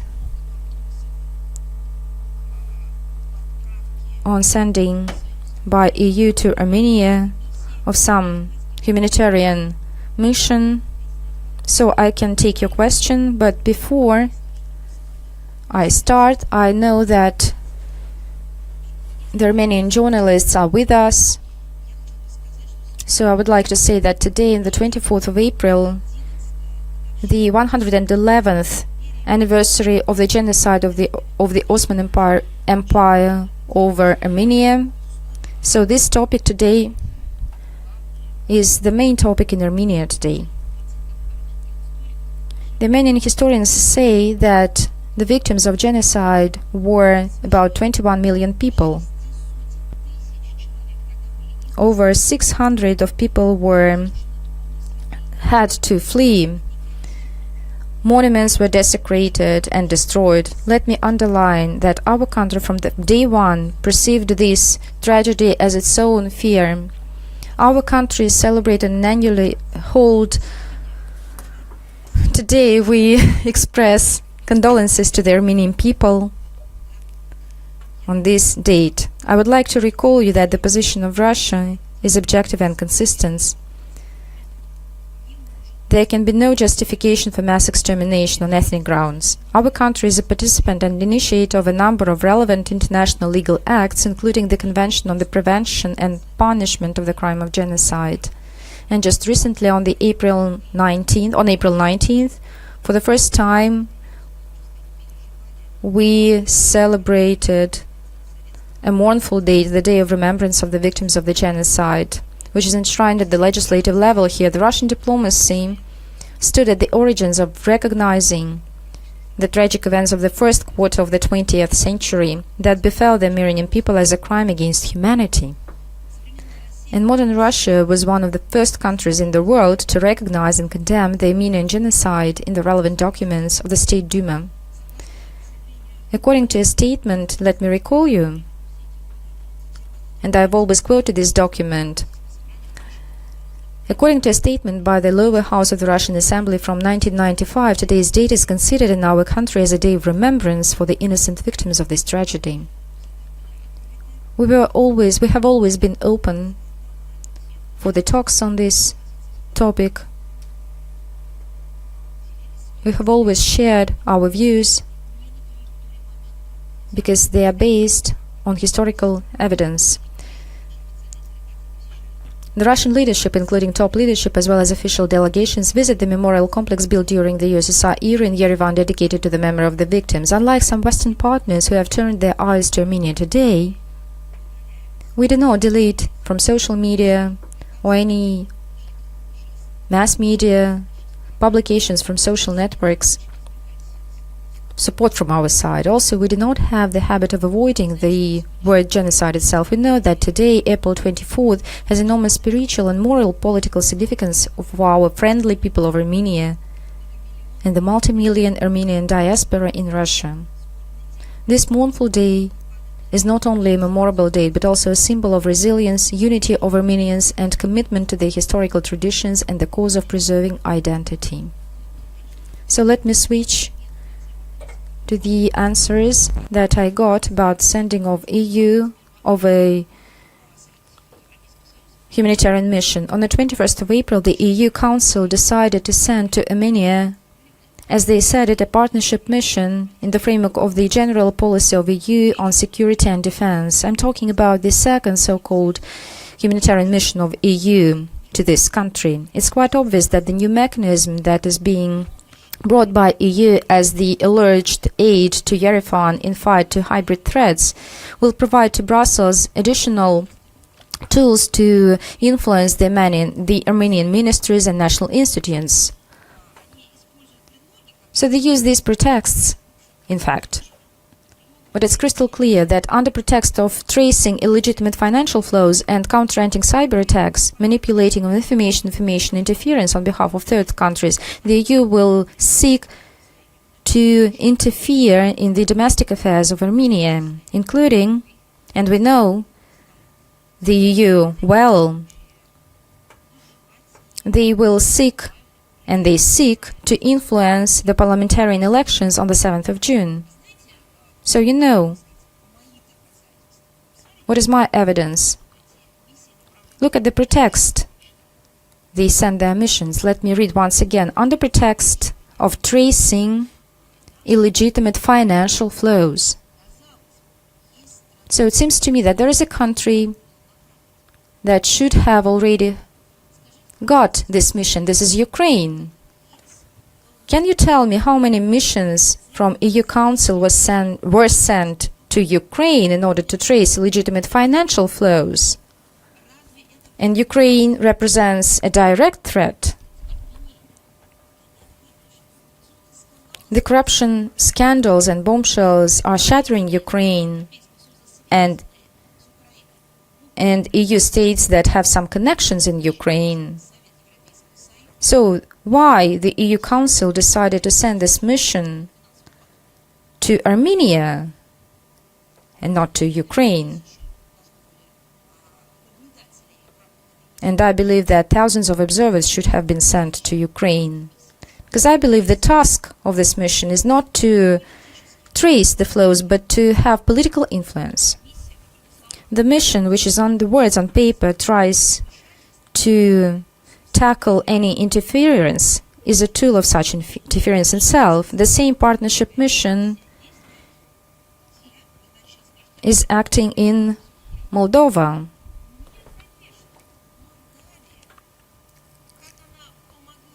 So it helped to strengthen the legal aspect of the state.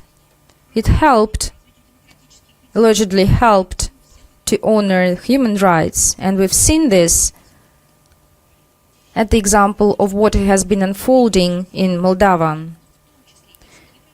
The existence of extra-regional partners, including from EU in South Caucasus, is contradictory to the principles of regional responsibility when region itself resolves all these problems in connection with its neighbors.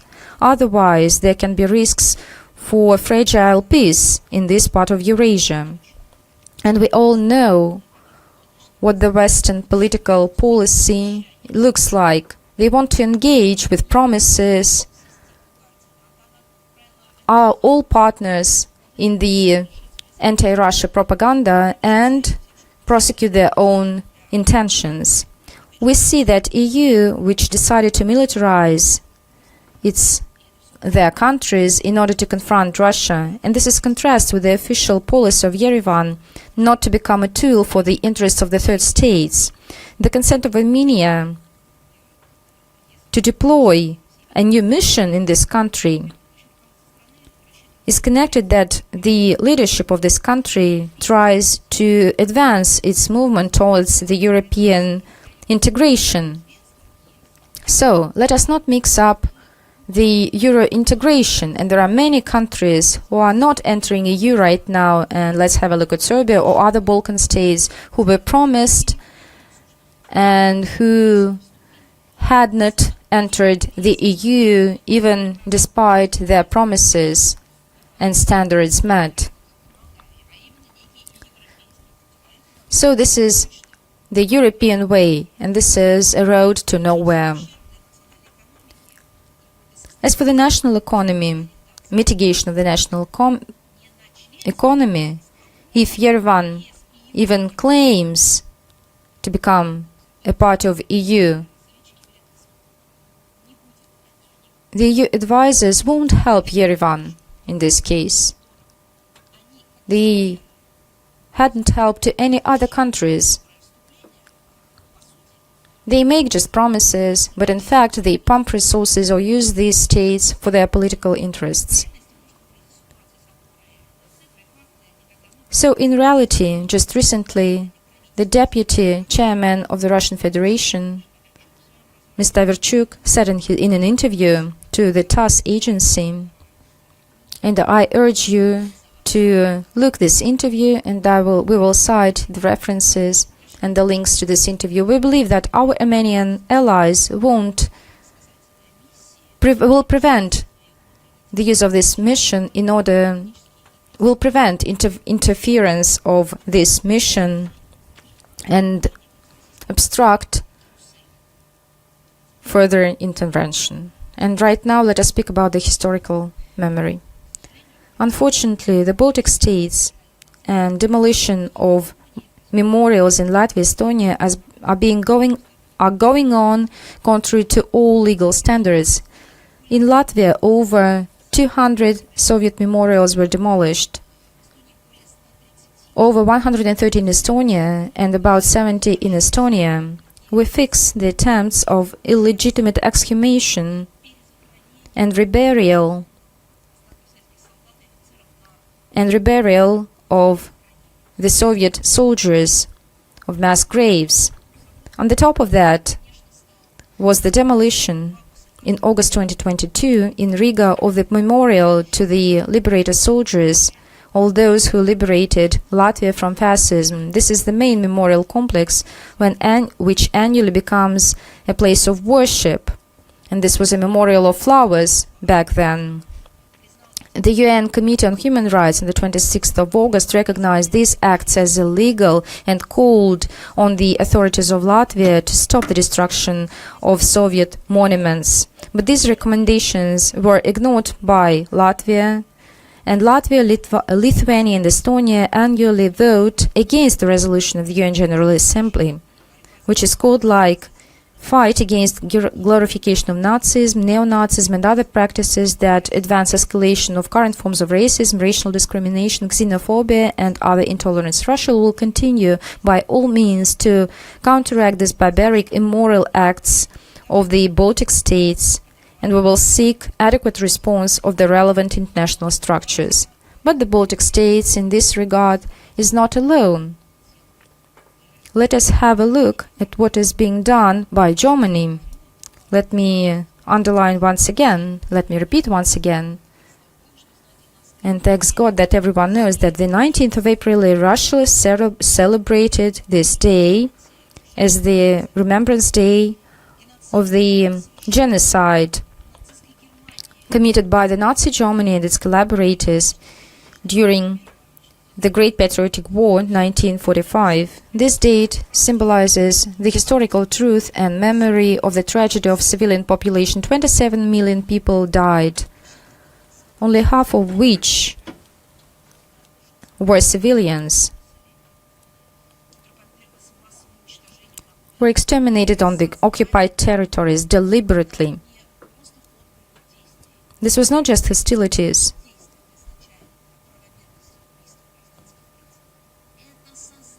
This is a deliberate, analyzed and fixed in the documents that were invented before hostilities, the program to clean the territories of our country from our population. Over 8 million Soviet citizens are recognized as victims of genocide in Russia. At least over 1 million of people, 1,250,000 out of 4 million of 700,000 Soviet citizens were forced to labor, died in the Nazi camps. I say once again, we do not know and we will never know the exact figure. Unfortunately, we don't have the capacity to do so, although search and rescue and activists are working every day. Over half of the entire number of victims, according to different calculations, have become victims of the policy of genocide carried out by Nazis and their supporters. During our briefings, we publish relevant information on social media and on our websites. We always talk about the events organized to commemorate the victims of Hitler regime. The links will be available in the text of today's briefing. But I would like to make a separate mention of one of the events that was organized by the Russian embassy in Germany. A memory ceremony with laying wreaths was organized at the former Buchenwald concentration camp. This was one of the largest Nazi death camps, and many non-indifferent Germans took part in the commemorative events. But the lack of morals was shown by the people working at the memorial, who initially tried to block access, tried to prevent the activists from bringing in the wreaths and flowers with the Russian flag. Then they wanted to remove the delegation of the Russian embassy from the memorial territory. After a protest by our diplomats, the administration of the memorial had to retreat, but attempts were made.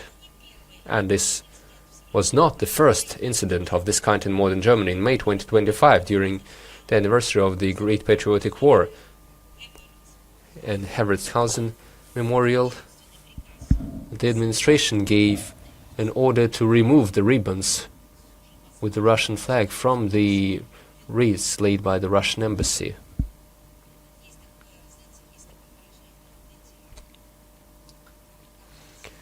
They are just grave diggers. There's no other word for them. This is something similar to that. This is more than barbarism. This is something wrong with their brain. They keep initiating public discussions in Germany. They don't talk about raising awareness inside of Germany regarding genocide committed by the German fascist forces against the people of the Soviet Union. Instead, they initiate discussions about the need to preserve the Soviet memorial sites in Germany. The question is raised saying that the Soviet tanks and the military equipment and Soviet stars and quotes by the Soviet leadership of the years are put into question. They ask themselves whether they should stay there or not. They condemn the celebrations of Victory Day in Treptov Park Memorial. This is the memorial where a statue depicting a Soviet soldier is located. The man in the statue is holding a little girl. She is not Russian, Ukrainian, or Belarusian, or Tajik, or Armenian, or Azerbaijani, or Jewish. The Soviet soldier is holding a German girl. This is what the statue shows.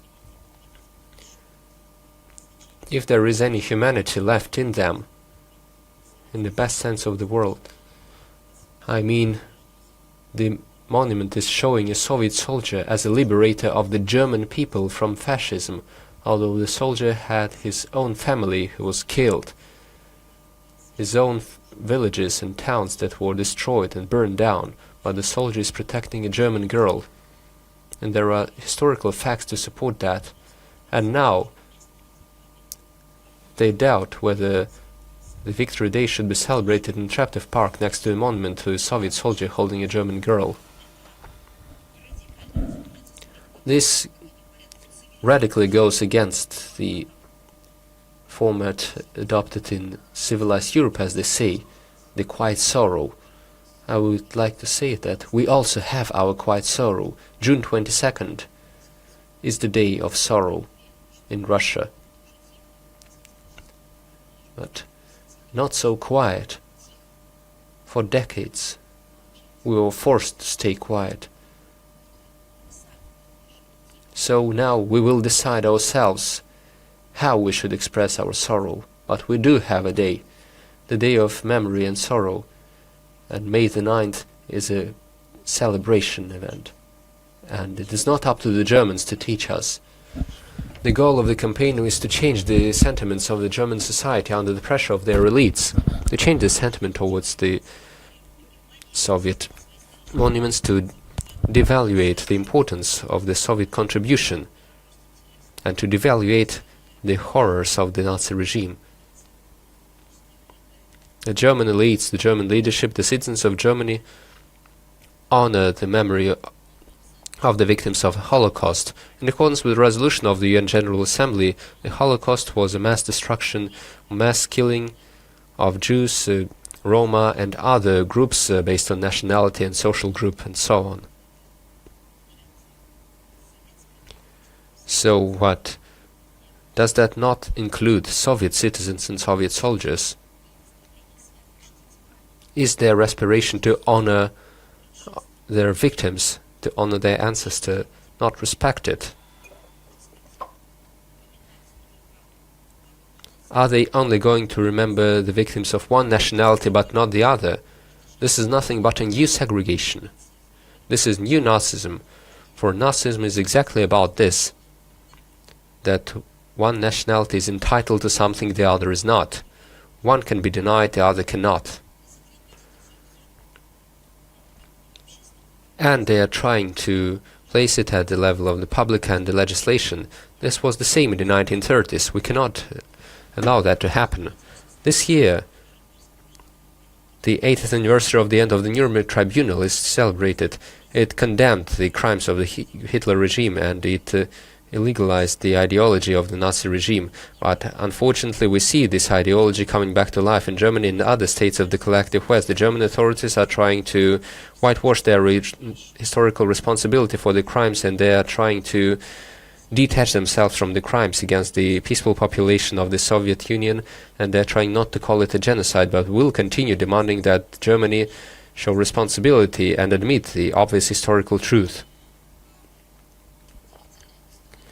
And the surprising story of human rights and freedom of speech. We receive messages from Russians living in the European Union who are concerned about the pressure by Ukrainian nationalists living in Europe, who are gathering information about our citizens and use them to create so-called blacklists and publish their personal data, including photographs and addresses. They publish it using specially created websites and resources. I would like to say that the illegal disclosure of private information may result in unlawful actions against Russian compatriots and members of their families and pose a direct threat to their security, especially keeping in mind that we see threats against the civilian population of our country every day made by the Banderites, the Kiev regime. We see the phone threats, physical threats.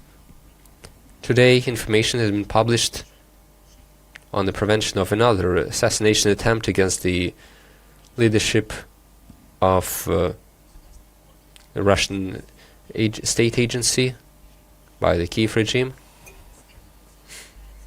So the reason to publish and gather this personal information in Europe by the Ukrainian citizens is very clear.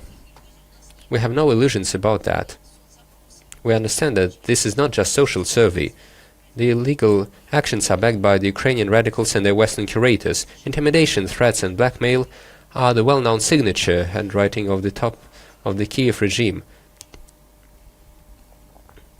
which has now been copied by their petty henchmen in Europe. We would like to remind you of the existence in the Russian Federation of legal mechanism for countering the illegal collection and disclosure of personal data. This is a violation of Russian law and is regulated by federal law of 27th of July 2006 on personal data, as well as the Criminal Code of the Russian Federation, Article 137 of the Criminal Code of the Russian Federation. Corresponding information has already been transmitted by us to Russian departments for legal assessment and taking measures by them in accordance with their competence. In the international legal sphere, the right to privacy is enshrined in Article 12 of the Universal Declaration of Human Rights and Article 17 of the International Covenant on Civil and Political Rights, which contains a ban on arbitrary and unlawful interference with private and family life. Participants in the covenant are obliged to protect the right to privacy within their jurisdiction. Regarding the European Union, citizens' right to protection of personal data is guaranteed by the founding treaties of the European Union according to Article 8 of the Charter of Fundamental Rights of the European Union and Article 16 of the Treaty on the Functioning of the EU. EU citizens and third country nationals legally residing in the European Union are guaranteed the right to protection of their personal data. At the same time, in the context of criminal prosecution, the EU General Data Protection Regulation operates based on the principle of exterritoriality, which applies to all operators of personal data of residents and citizens of EU countries and provides for punishment for violation of privacy. In European countries, domestic legislation defines persecution. They have different wording for that, including stalking, cyber-stalking, and doxing, the public disclosure of personal confidential information about a person on the internet without their consent, often with the aim of intimidation, revenge, or bullying, with the aim of causing victims to feel anxiety and fear for their lives as a criminally punishable act. For example, in the Netherlands, responsibility is provided in the form of a fine and even imprisonment.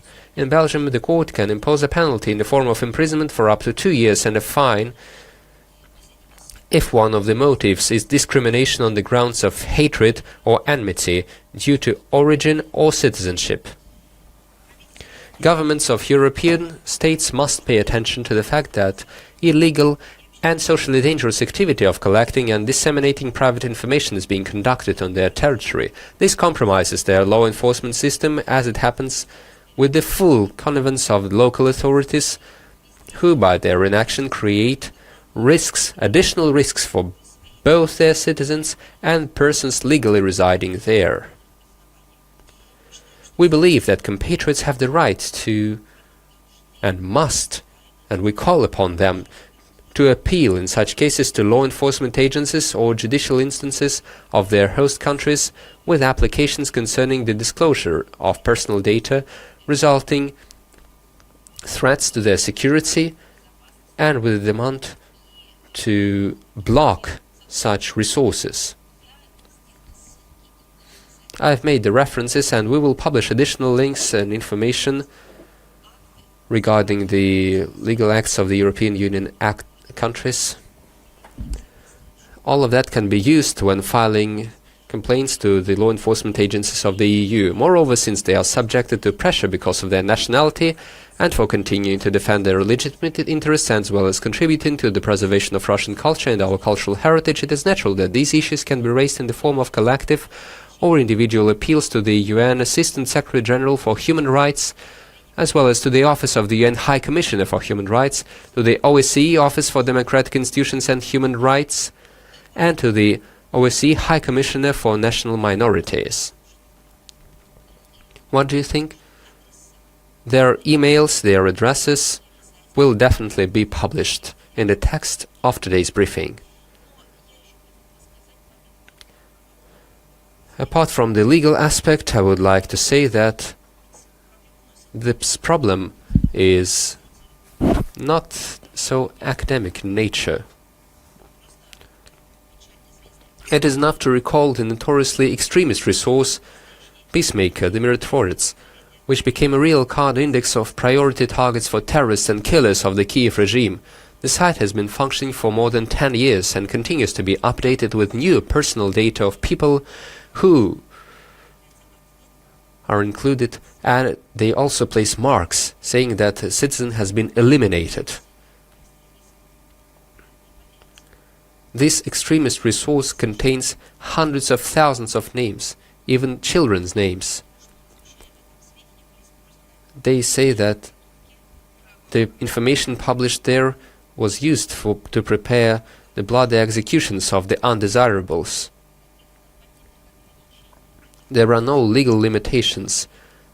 No legal actions or moral actions have been taken against them by the countries of the West. They do nothing against those who maintain and update this website. No one makes obstacles for the website, despite the anti-human nature of the materials published there. Even though the website is registered in Canada, it does not embarrass Ottawa or any other Western curators in NATO or the European Union, because they cannot be embarrassed by that. They are the sponsors of it.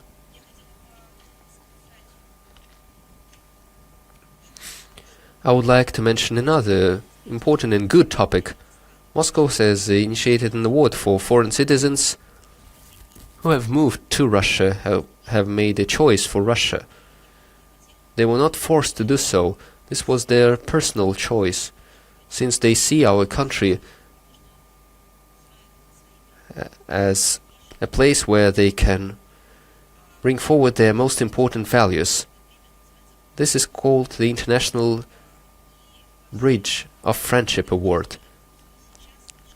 Throughout all the eras of history, our country and our capital of Moscow have been a global center of attraction for outstanding minds and talents from all over the world, integrating into Russian society for example, architects. Take a look at how many buildings were designed and inspired by Rastrelli and other renowned foreign architects in Russia, as well as foreign scientists, entrepreneurs, diplomats, and cultural figures. Look at the invaluable contribution they made to the development of our country and the gratitude that they received from our country in the historical context, despite all the historical events. Even though we went through fascism, it came from Italy. Fasci is an Italian word and term. Look at their atrocities in the territory of our country. Crimea remembers.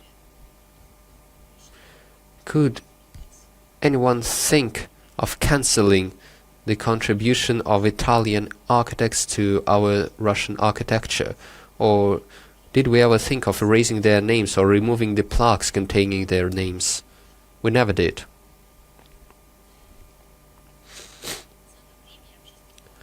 The award was initiated by the Bridge Club, a public and business platform uniting foreign citizens living and working in Moscow as well as Russian professionals interested in international cooperation. The community includes more than 700 foreigners living and working in Russia. The project is implemented with the support of the Department of External Economic and International Relations of Moscow and the Agency for Strategic Initiatives. The informational partners include the RT TV channel and the Ministry of Foreign Affairs of Russia.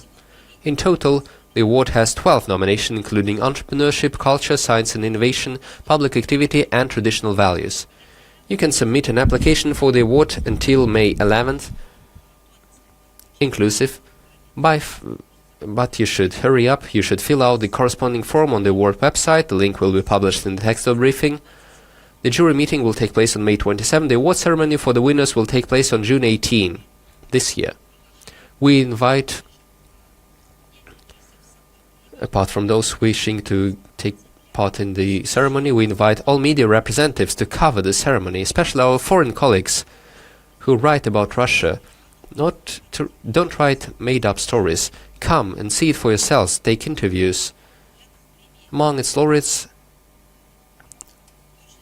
I can't be 100% sure, but I can predict that there will be many worthy foreign citizens living and working in Moscow and making a great contribution to maintaining and developing international relations.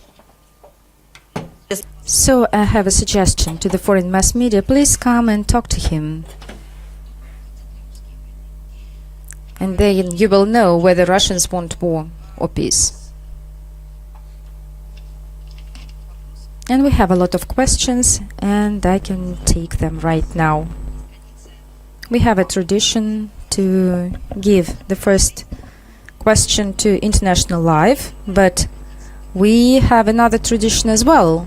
When we come to some other place with a briefing, we always give the floor to representatives of the local mass media. So, Udmurtia Information Agency is with us. Please, you have the floor. Yes, good afternoon. Yes, Daria. Yes, I'm sorry.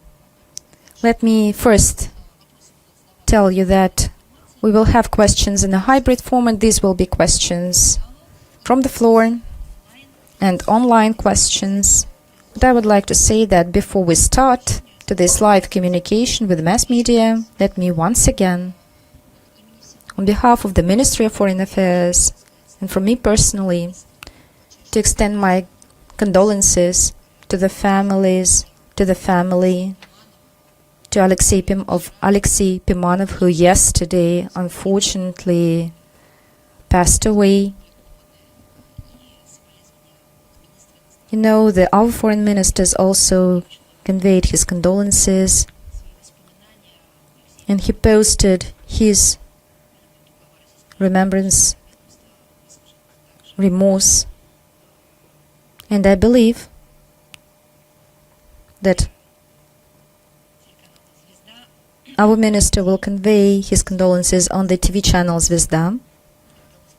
Let me say a couple of words that Alexei Pimanov will remain a professional, a great journalist.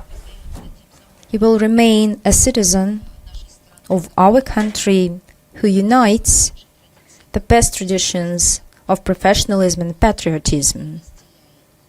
Without dividing these two notions, this is a man who believes that civil society was not just a word for him. He was compassionate to all the problems and tragedies experienced by our citizens. He remains forever in our souls and hearts, despite the facts, the head, the center, and the leader of Zvezda channel, and he is a presenter of Person and Law, and many people in Russia had a chance to use journalism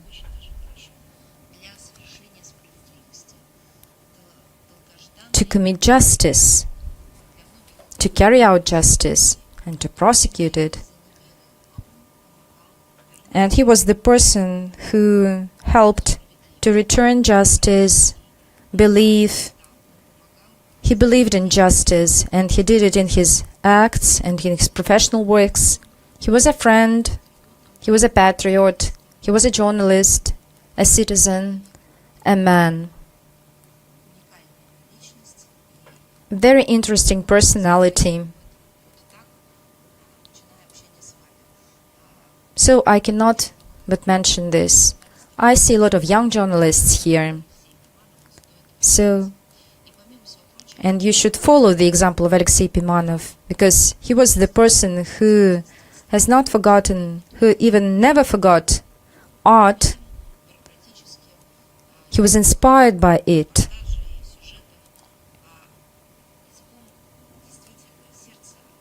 He spoke with his heart and with his soul, using his talent. His film on Crimea, and I strongly recommend you to have a look at this. So we won't forget you, and we pay tribute to this person for everything that he did for 60 years. He did a lot.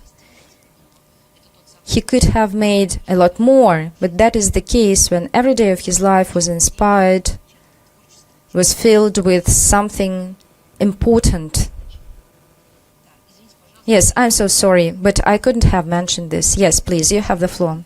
Madam Zakharova, you were talking about the preservation of historical truth. Can you attract to this topic the young people? Do they, in order to preserve the historical memory of the Great Patriotic War? Thank you. It's not me who can assess how we should work. To be honest, and there are achievements of our work, and the Russian leadership will give an assessment to our work, likewise our people and ancestors.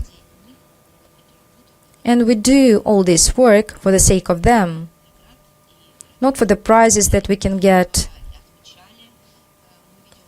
or some references are made to honor us.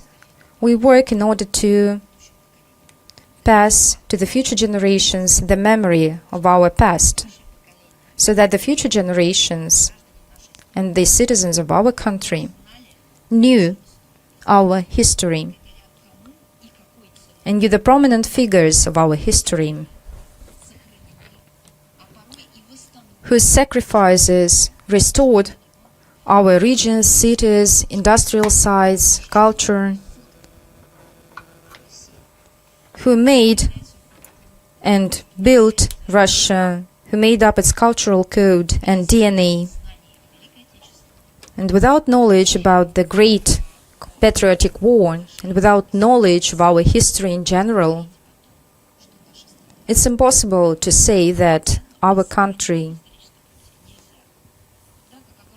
is full. Of course, history is an integral part of Russia. Of course, Russia is a territory of great riches, and Russia is also a civilization. So it is our task today to work, to continue our work. I believe that we have achieved tangible results.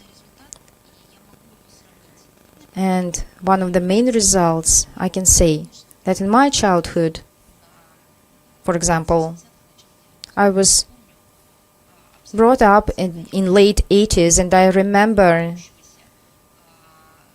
the impeding vacuum of remembrance of historic memory, when historic truth was robbed from our people. This truth was replaced by false facts, replaced by fake literature, or some false books. Our truth was demonized, along with the deeds of our ancestors.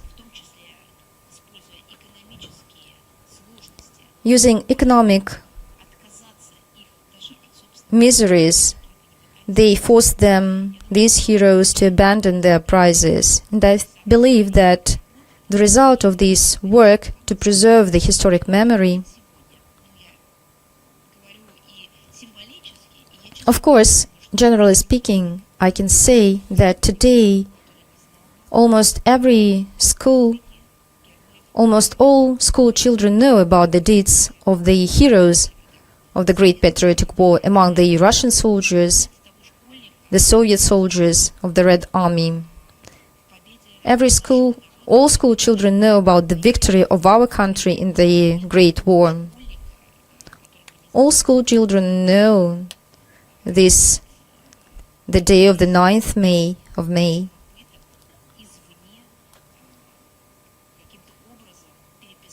And I believe there won't be any attempts to rewrite our history. I believe that at some stage, at some historic stage, we have managed to make an immunity, and we need to maintain this immunity. And this is an ongoing purpose. And we need to remember how to pass over our experience to the future generations. And this is the task of not only historians or military and historic societies, but this is the task of the education society, of civil society, of parents, of course.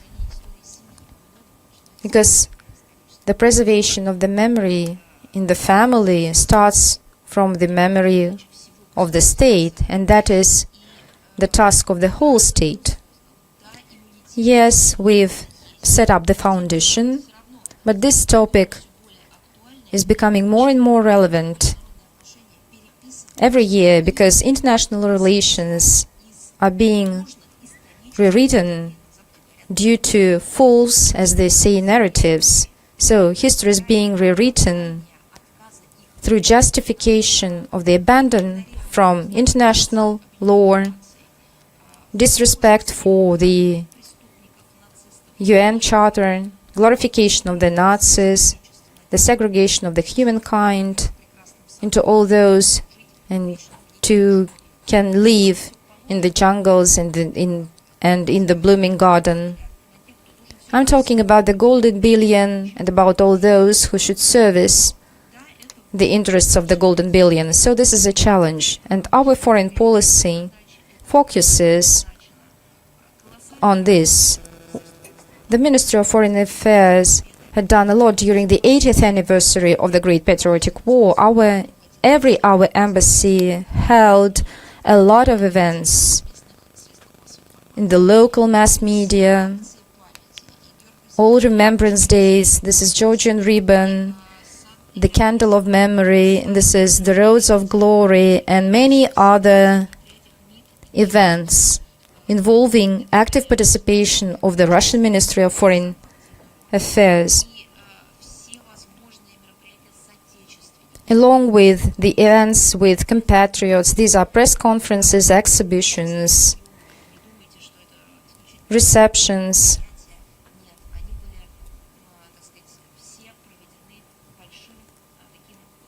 held engaging a large historical component. For example, there were a lot of performances throughout all these years. A fantastic project was the Turetsky choir, supported by the mayor of Moscow, Sergei Sobyanin, and by the Ministry of Foreign Affairs of Russia, our embassies abroad. This is the Song of Victory. This project, advanced by Turetsky choir, made a tour in Israel, Germany, in East Europe, in the United States of America. They sang this song in the halls, in the embassies, and I witnessed and even participated in one of these events at the UN General Assembly Hall. And we had, so the Turetsky choir participated twice in the hall of the UN General Assembly. So the veterans who are living in the US of our Great Patriotic Wars, along with their families, they were singing this song. There were a lot of tears and they surrounded us with the words of gratitude for holding at the United Nations, at the heart of the United Nations, for all these songs sung in the hall. So yet another important aspect is that we do not share and divide the victory like our victory and the victory of other states. It's our shared victory. Of course, I can speak for everyone.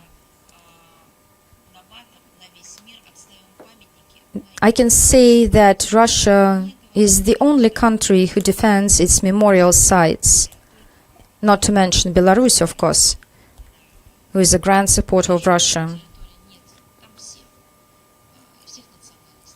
And we support all monuments, and we help them to preserve all these monuments, because all of them pay tribute to the victory over Nazism. We are working all together at the CSTO with the civil society. I would like to extend my gratitude to the Russian Historic Society. Together with them, we hold a portal, venue of victory.rf, so that we won't be accused of not having such monuments.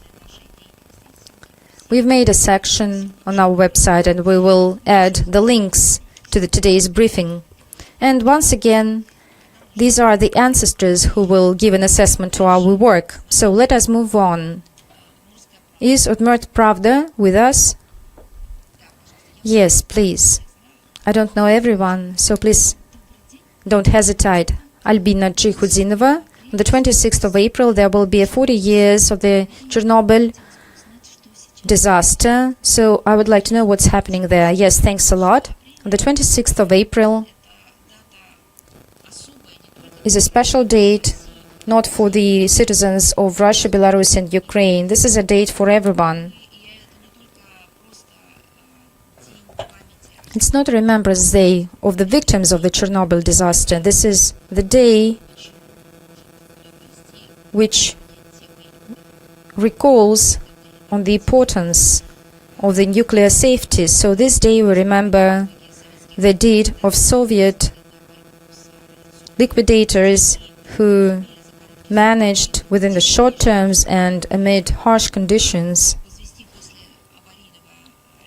to build a defensive wall in order to protect the waters, the underground waters, and make some kind of a protection construction which was very unique, even a unique construction. So we remember all of them, and we will make the link to the text of the briefing in order to pay tribute to them. We remember all those victims who suffered from cancer diseases. The Ukrainian experts say that this is another topic related to this date. Due to instability of construction, which was erected amid emergency circumstances, this construction requires repair, needs to be repaired. And Western countries, in helping Ukraine in order so that the Ukraine could kill people, so all of them who are funding Ukraine, they know the state of the Chernobyl construction, but they don't allocate funds to repair the construction, although this is a well-known sum of months. This is a reasonable sum of money. But nevertheless, all these countries prefer to militarize Ukraine rather than allocate funds for the construction or reconstruction of the facility. They can say that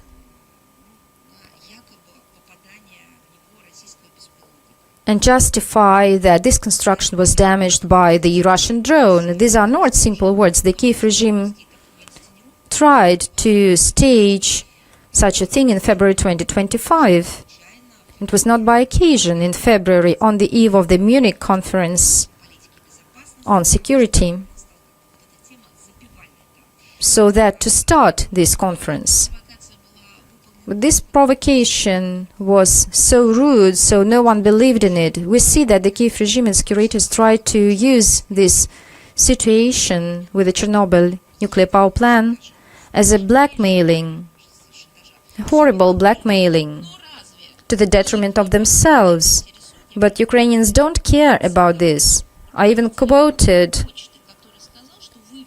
the Ukrainian, one of the editors of the Ukraine Pochta, who took his family abroad. And where are children of Zelensky? They are far, far away. They are not in Ukraine. They can be wherever, but not in Ukraine.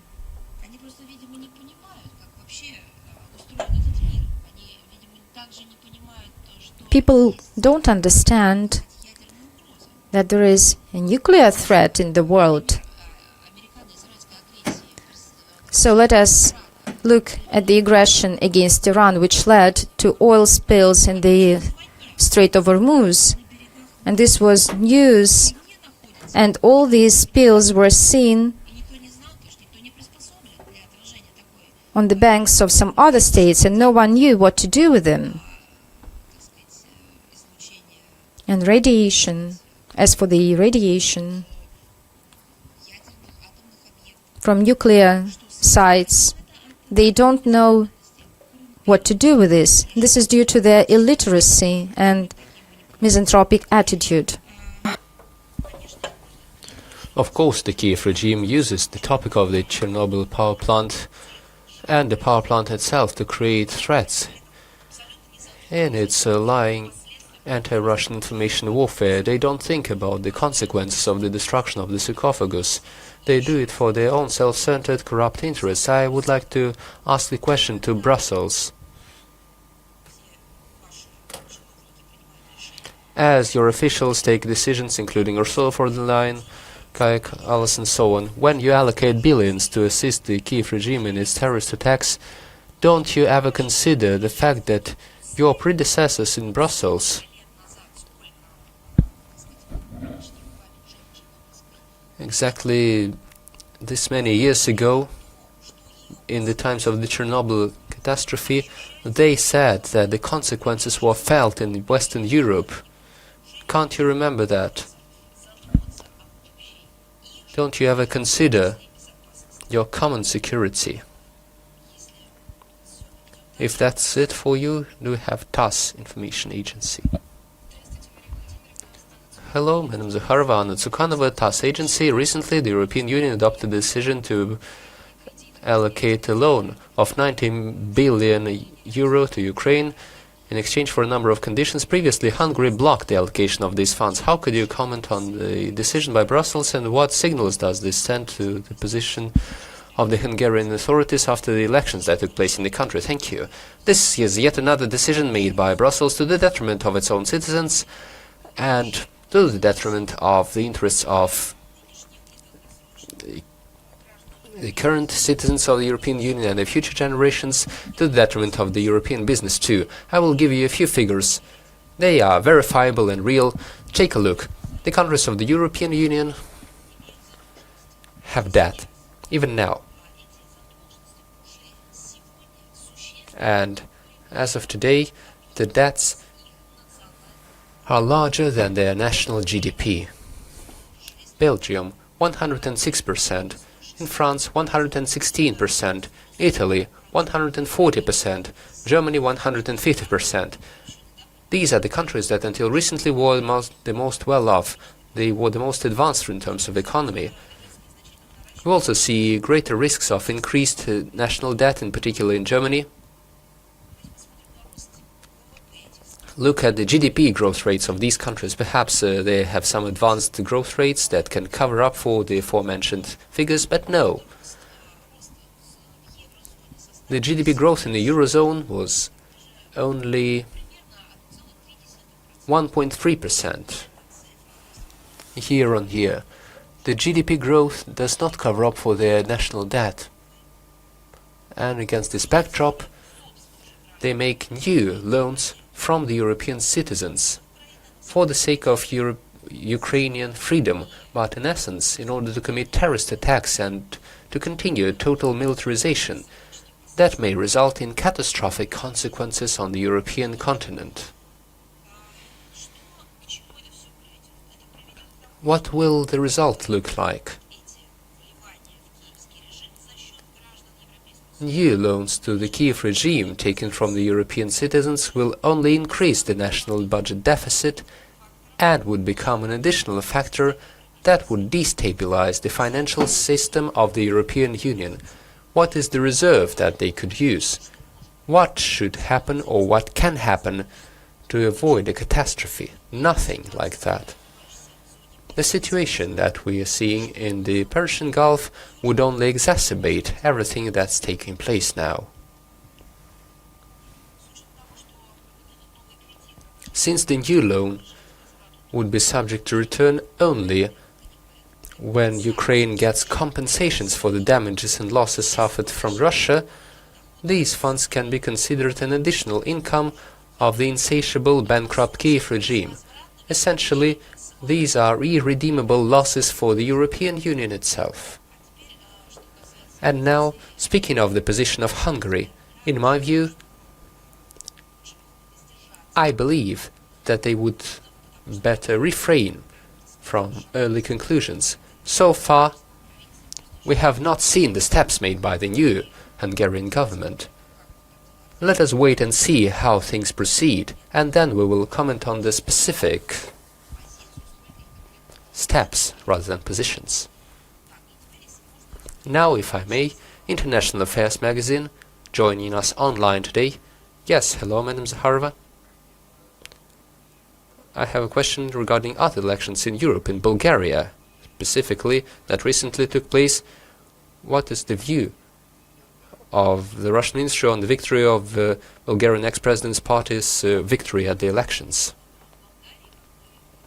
The elections in Bulgaria, just like in any other sovereign state, is a matter for the Hungarian people or the people of the relevant sovereign state.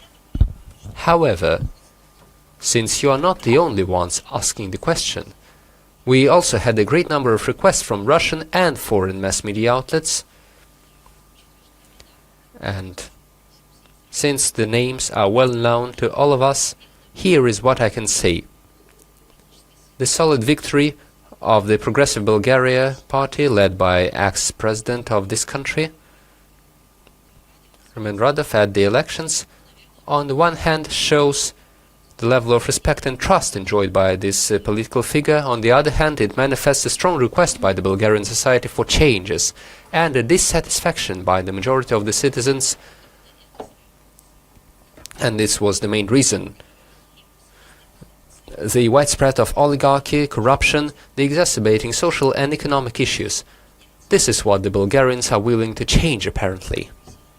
Progressive Bulgaria party will receive the absolute majority of the place in the parliament, and they will be able to work disregarding the opinions of any other political parties.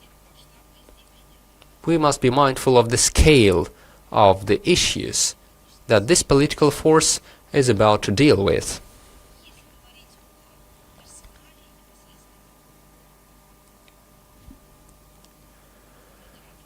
Going down to the personality of Roman Radov as a head of state, he showed himself as a supporter of a responsible foreign policy.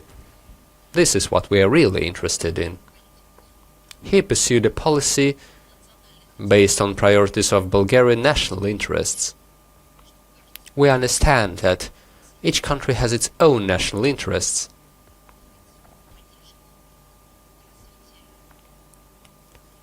We are supportive of developing relations with the state who clearly understand their own national interests and are willing to accept the national interests of other states as well.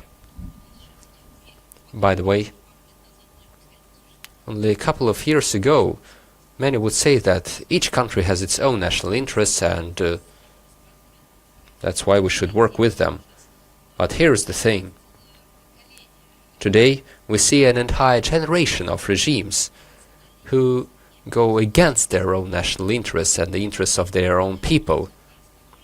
They only follow the orders that they receive from other supranational structures. And this has once again been manifested by the European Union regarding Hungary. Look at how many punches Hungary has been receiving before the elections, and look how it's changed after the elections. Immediately following the elections, Hungary has received its goals and directives and orders from the European Union. Even though Hungary is a sovereign state, it would seem that Hungary is capable of dealing with its problems on its own, but it looks otherwise. Don't think I'm using some banal wording. It is very relevant today. Any country promoting its own national interests and standing ready to implement them is acting quite boldly from the point of view of the logic of the Western aggressive minority.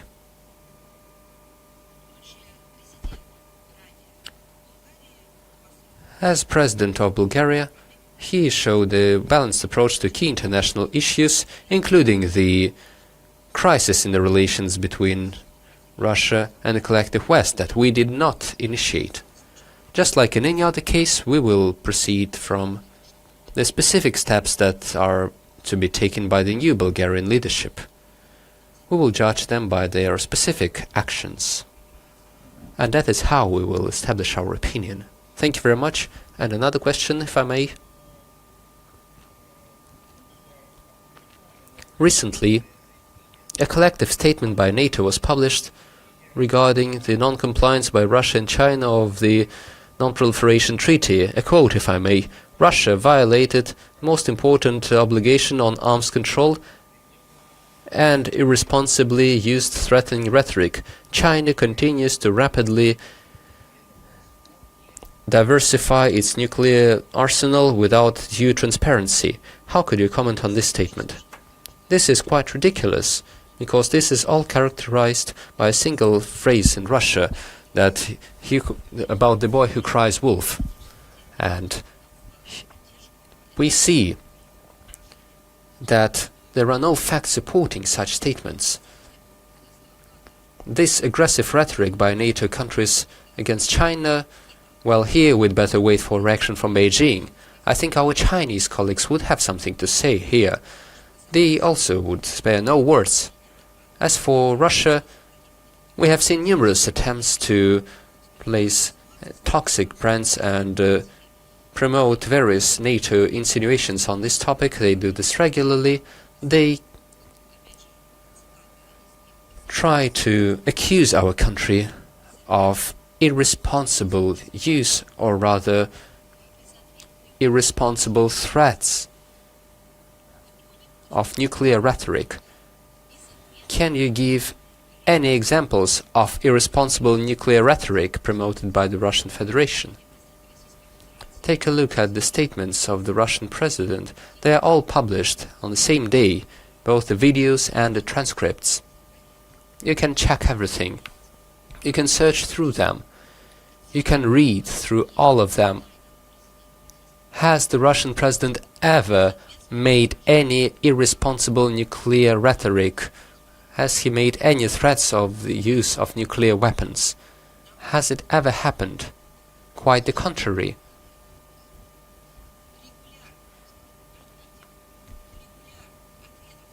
We have regular answers to journalist questions. We have our doctrines and strategy documents. We have statements at international fora, like the St. Petersburg International Economic Forum, where this topic received special attention during the panel discussion. We can take a look at various articles and programs that are published on the official websites. They all say that the nuclear weapon topic should be used responsibly, even in rhetoric. This is what we've been calling to always. The same can be said for the Foreign Ministry and the Defense Ministry. There is no statement or speech that could be classified as aggressive nuclear rhetoric. Everything is quite the opposite. We are always in favor of responsibility, even as this topic is mentioned in public space or during specialized discussions, not to mention practical affairs. Why is NATO doing this? Groundless accusations are the traditional toolkit of their political informational work. Before the review conference of the Non-Proliferation Treaty, they once again raised this issue in order to create certain pretexts and preconditions for criticism, or simply for aggressive rhetoric against our country. And now let's take a look at what they are doing. I would like to give them a mirror, I would say, but I don't want to waste my money on that. Here's the dilemma I'm facing. If they found a mirror, they would see their own reflection.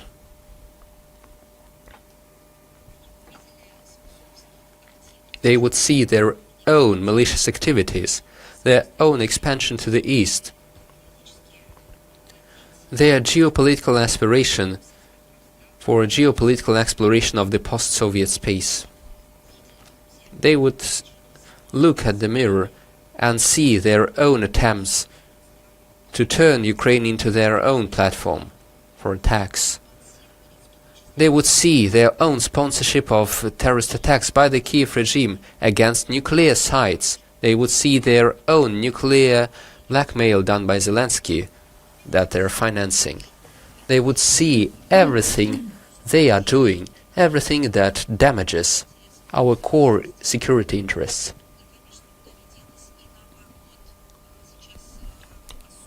We also see that they continue to pursue their own destabilizing practices of joint nuclear missions by NATO countries. For decades, they have been damaging the NPT regime. The majority of NPT participant states don't take such NATO rhetoric seriously, especially since NATO openly proclaimed itself a nuclear alliance. How about thinking of this? This was once again confirmed by another statement by NATO countries. Moreover, so NATO, the majority of which are non-nuclear states, is now shamelessly boasting its intention to remain a nuclear alliance for the entire historical period of the existence of nuclear weapons. How does this all intertwine in their heads? That's impossible to understand. And these are the slogans that they will bring to the NPT review conference, which begins at the end of April this year in New York. Very soon. What is it? Cynicism? Disease? Or audacity? I think it's all of that taken together. And the NATO discussions of certain mythical violations by Russia of arms control obligations are just as cynical. What did we violate? Where are the facts? Take a look at yourselves in the mirror. The full NATO support stimulates Washington to take additional steps to reach a system of agreements, or rather to dismantle the existing system of agreements on arms control in order to ensure the Western military domination over any adversary. I can give you specific examples. The chain of treaties that have become a thing of the past as a result of this destructive policy. This chain is quite long. The 2002 US withdrawal from the ABM treaty, the recent categorical refusal by the US to preserve the START treaty by imposing self-restrictions. All of this is carried out against the backdrop of Washington's statements of its intention to continue building up nuclear arsenal over the START treaty and the treaty limitations. All of this goes against the nuclear test ban treaty, which has not been ratified by the United States. And apart from all of that, we cannot forget about the destabilizing steps by France and Britain, which go against their obligations under NPT, and these say that they should not provoke an arms race. Let me remind you that everyone who monitors this topic may remember London and Paris have assumed a clear and open course to build up their own national nuclear capacity, while London is involved in deepening and growing the joint nuclear NATO missions, and Paris has started an initiative to promote advanced nuclear deterrence, which provides direct involvement of non-nuclear European countries and who can deploy French nuclear forces. Right now, let's come back to the formulations we were scared of and blamed for. That we are responsibly use the nuclear rhetoric. What I've just said proves that this is NATO's irresponsible behavior, nuclear rhetoric.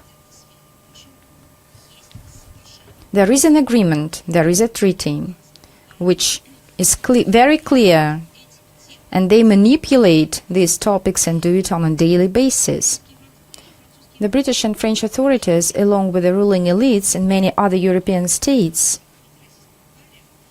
who are prosecuting anti-Russia campaign, are trying to de-escalate the situation. They are trying to put this on a new level, and their purpose is quite clear. Probably they do want to intimidate their population with the mythical threat posed by Russia. And this is another example of irresponsible nuclear rhetoric. And for what purposes? In order to pursue the policy of total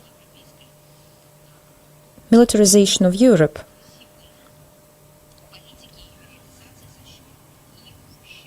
To the detriment of other spheres and to the detriment of lives of their own people.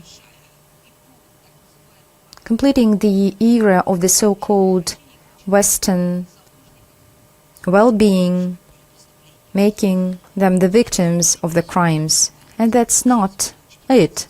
In the context of the Treaty on Non-Proliferation of Nuclear Weapons, we should recall that thanks to the timely and revealed by our special services information, we revealed and, I believe, prevented the handover of elements of nuclear arms and nuclear technologies to the Kiev regime. And this would have become a criminal undermining of the Treaty on Non-Proliferation of Nuclear Weapons. And of course, in this context, we should mention the attack on the IAEA guarantees, and I'm talking about unprovoked and unjustified, and I would say illegitimate attacks of Israel and the United States on Iran. So first and foremost, these facts of aggression are a flagrant example of the use of the violation of the NPT regime, which use their own pretext to use military power against unwanted governments in order to oust them. They go even further. They are aiming at destroying the whole civilization. But there is another component. These attacks were made for the interests of Israel, the state which historically ignores the NPT treaty, but makes such claims against other countries. The United States, which is a part of this aggression, signed the NPT treaty and is one of the depositories of this treaty. So all these steps on behalf of NATO, yet once again, damage the global regime of nuclear non-proliferation regime, which is of course based on NPT treaty. They interfere the full-fledged implementation of the purposes and discriminates international law. And the states parties of the upcoming review conference will have to assess NATO actions. So we are ready for this work. We will make all the efforts and we will brief you on the progress. So let us come back to the floor. I know that we have a question from Udmurtia channel.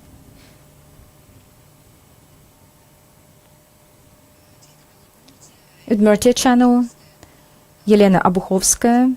Good afternoon. I have a question on tourism. In Udmurtia there are... Yes, I'm ready. Today you've made welcoming remarks about our tourism. We actively develop this sphere.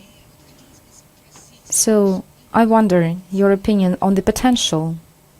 What do you think about the potential to attract tourists from our friendly states to the Russian regions, not to the capitals, not to the huge cities, but to the regions? Yes, once again.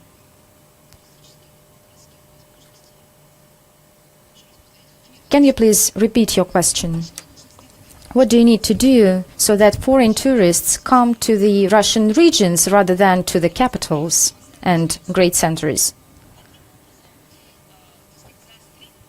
So let us focus on this question right now. So in fact,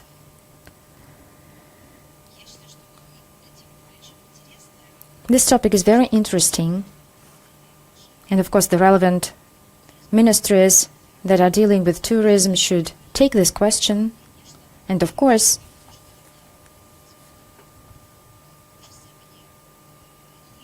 in my personal perspective, I would say that we have a great potential in terms of our internal tourism. And it's not just my perception, but it's the global experience as well. I've seen how the tourist sphere in China is developing, which has always been happy to accept foreign guests, but nevertheless its domestic tourism is quite developed. So firstly, this is not for just entertainment, this is for knowledge. People who live in the country should know about their country. And to be honest, in Russia it's a great challenge. There are people in Russia who, until their late ages, they have not ever visited capitals. Because, of course, I don't blame anyone, because people live different lives and there are many problems in front of them. But we need to develop the internal domestic tourism in the country. And among the first objectives, to prioritize the knowledge of ourselves. Of course, my second point is tourism for recreation purposes. And I mean the leisure that gives power. And our regions offer a lot of opportunities. It's nature, other opportunities. It offers various opportunities for everyone in terms of money, interests, and age, of course. So, I will talk about international tourism as well, but we should not neglect and should prioritize our domestic tourism.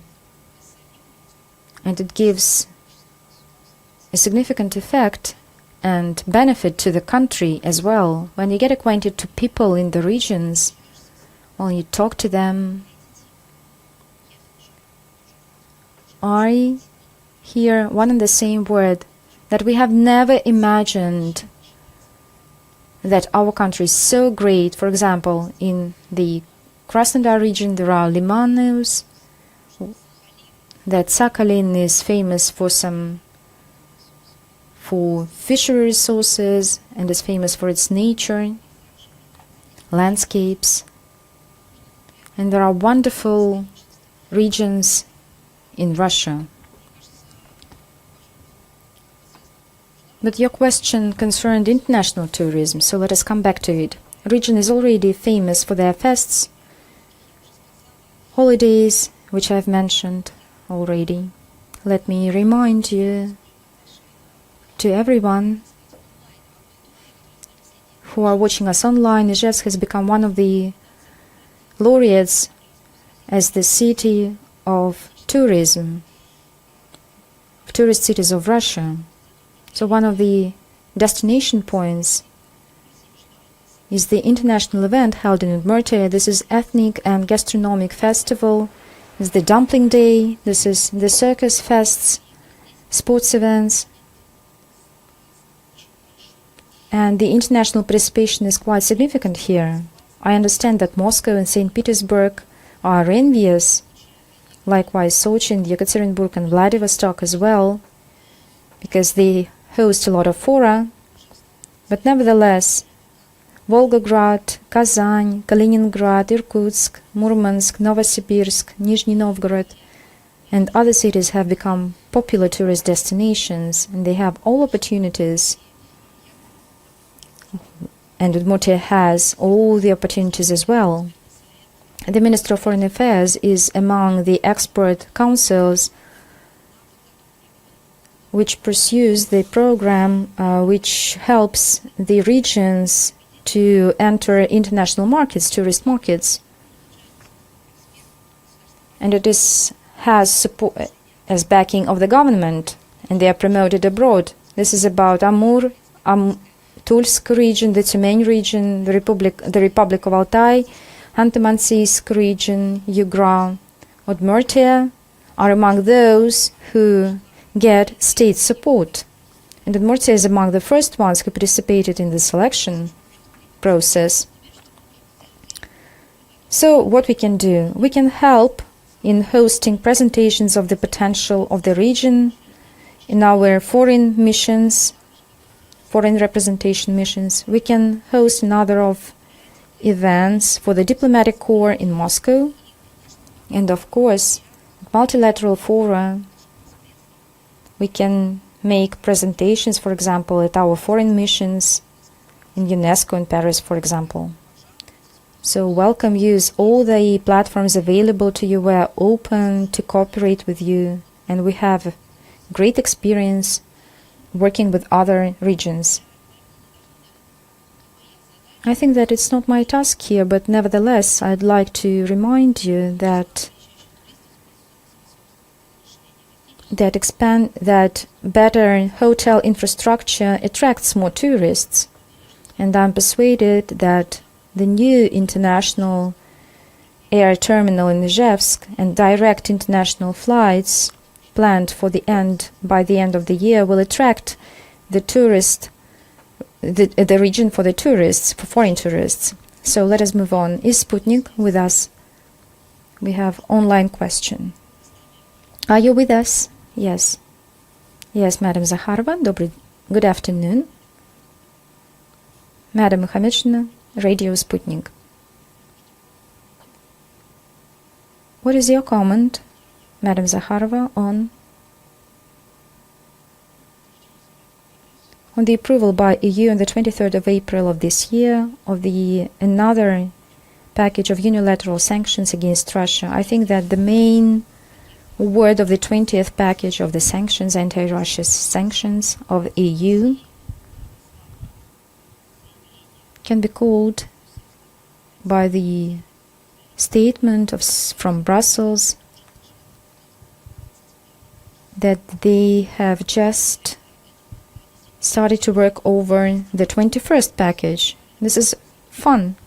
Today we were talking about the safety construction of the Chernobyl nuclear power plant.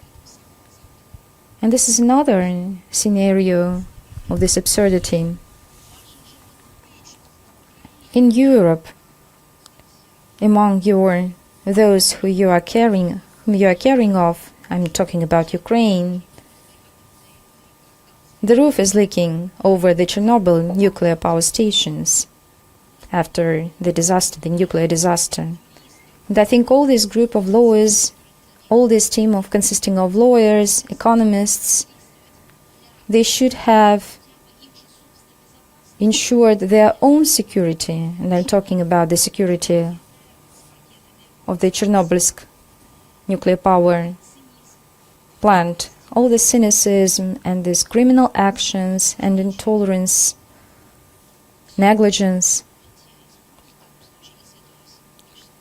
all the toolbox available to you that will come up, they are betting on the restricting opportunities for export of oil and carbons, of Russian oil and carbons. And right now, the whole world is following the affairs in the Middle East and wondering how can you get hydrocarbons to ensure the development, energy supplies. But the European Union continues to shot in their leg.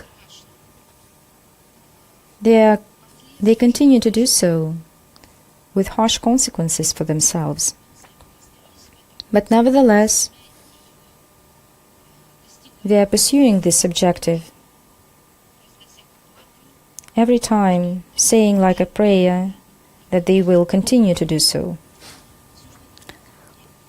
And all their actions, and I'm talking about restriction of Russian export of hydrocarbons, this is all unfolding amid the global energy crisis that is perceived in all corners of the world, and I'm talking about the lack of energy resources all across the globe. This crisis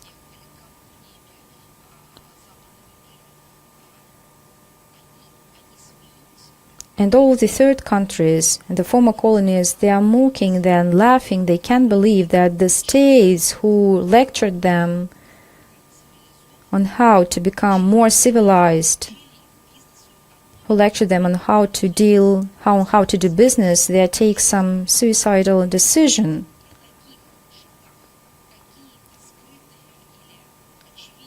Maybe there should be some hidden intentions, but maybe these intentions should be very clear for the experts. And I'm talking about the decisions and the solutions to this crisis. But in fact, there are no solutions.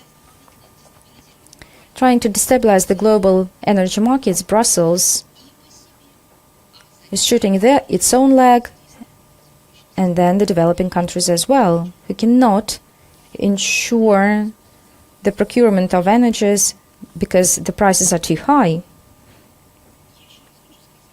Let me repeat. The EU itself cannot pay more money for energy. So right now, it's not just about the support on paper for the developing states. It's about the existential crisis for the EU itself. There is one minor aspect. The EU countries got used to live in debt, and I've cited you some figures, today's figures. Probably they believe they will have a kind of an opportunity, I'm sorry for repeating the words, so they are trying to militarize Europe once again, so that to hide all and everyone and everything and all the reasons. because it's all so stupid. And apart from demining and compromising of energy security, this package of sanctions naturally threatens the food security. Because once again, export and import restrictions are being implemented as well, including fertilizers. And let us recall 2022, when the same EU and its Brussels bureaucratic cabinet were fighting for the grain that should have been deblocked, charging our country of hunger,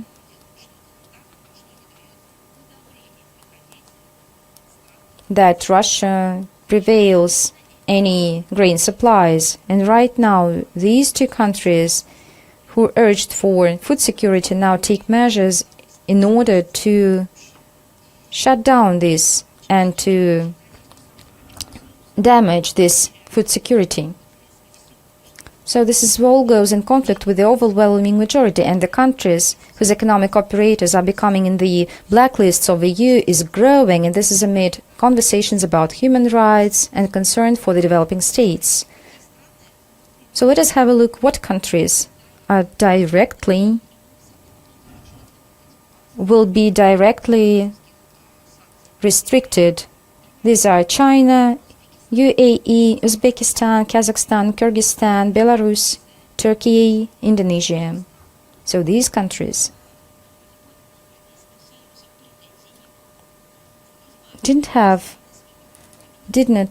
so the EU didn't call these countries as enemies. In fact, they didn't want to inflict strategic defeat on these countries. So why do they damage this country? Why do they threaten this risk with all these illegitimate tools? So this is a kind of a package of measures. But unfortunately, we should see the nature of all these measures. So here we see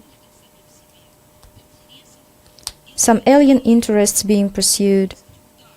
This is an attack on the European continent and the globe as a whole. This is hypocrisy, so Russia condemns any illegitimate unilateral sanctions, coercive measures, and many countries share our attitude. We will adopt some reciprocal measures in Russia. They will be tough ones in line with our interests. I would like to say once again that they'd better repair the Chernobyl sarcophagus. Is the Rus-Pakistan agency with us?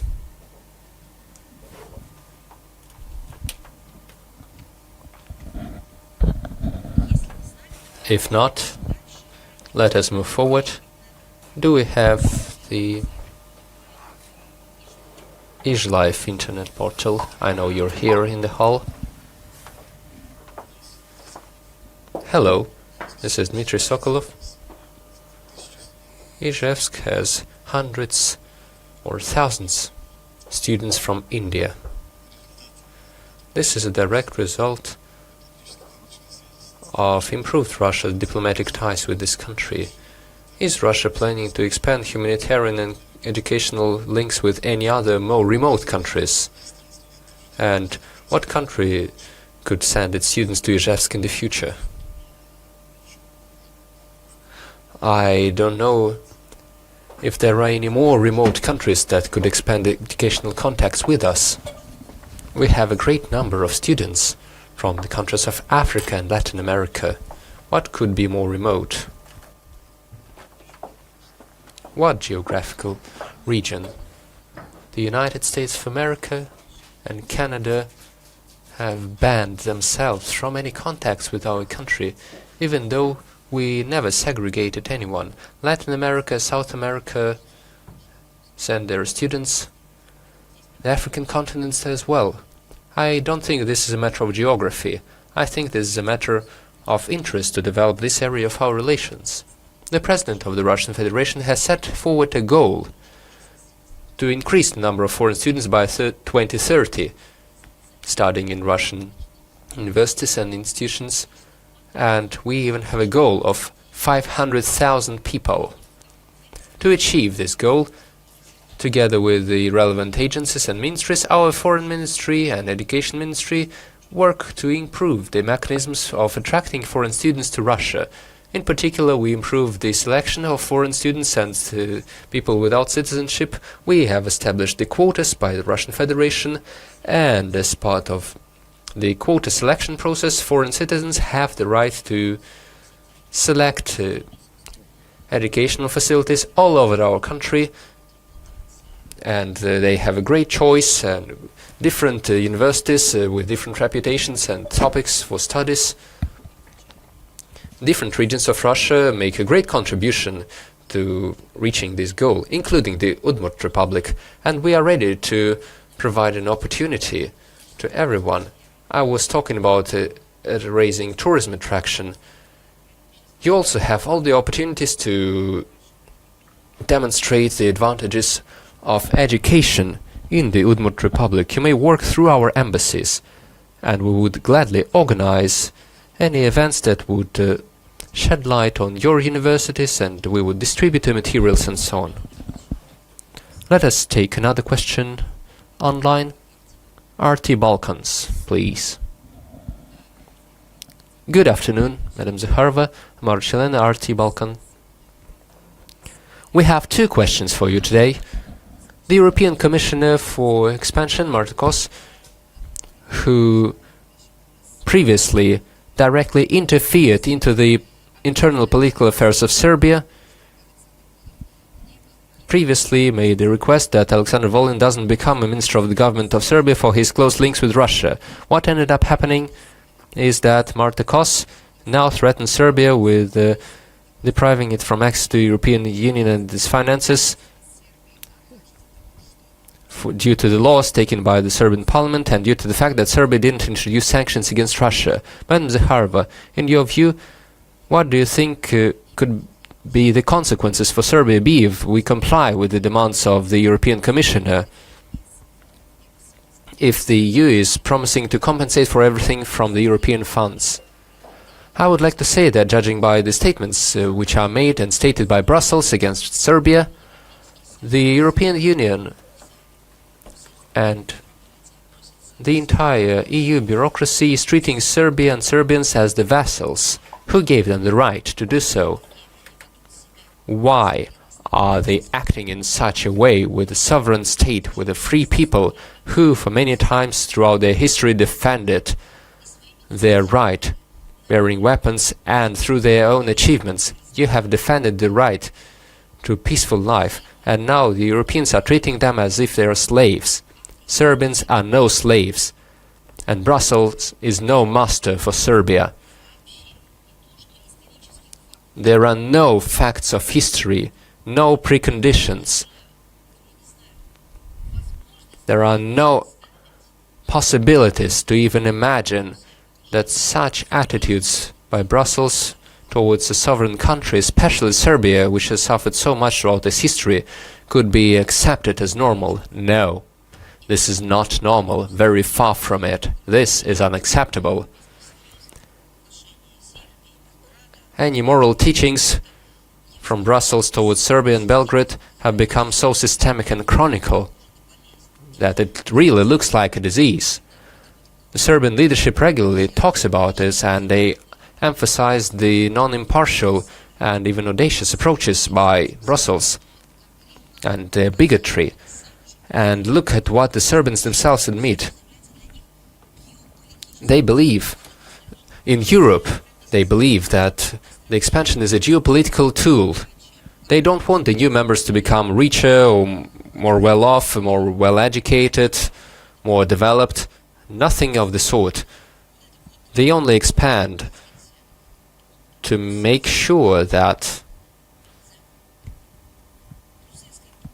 the Brussels spider web gets additional notes that the spider grows ever bigger to tangle everyone. They have nothing to do with morality.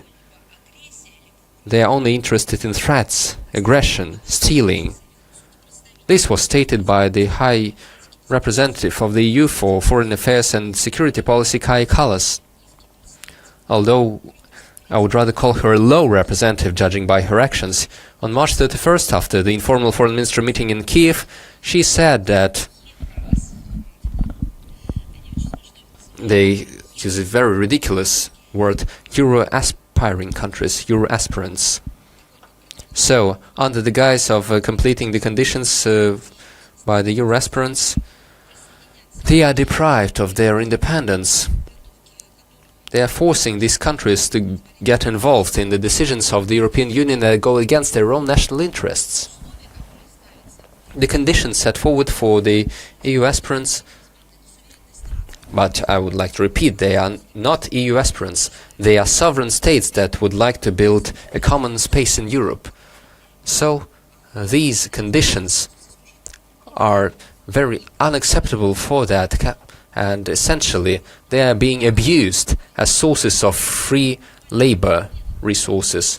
This is not about the fair exchange of labor resources. No, they're first driving them into desperation, and then they're being lured in by money as cheap labor.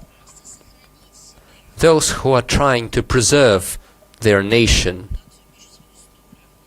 with their own history, with their own national pride and culture and sovereignty, they're trying to blackmail them, pressure them. They're getting provoked. And they're simply setting forward conditions that they would not get any money unless they reject their independent policy. This is what Marta Kos did, as you mentioned. She said that Serbia would get nothing unless Serbia, and so on. That's how they talk. What kind of a tone is that?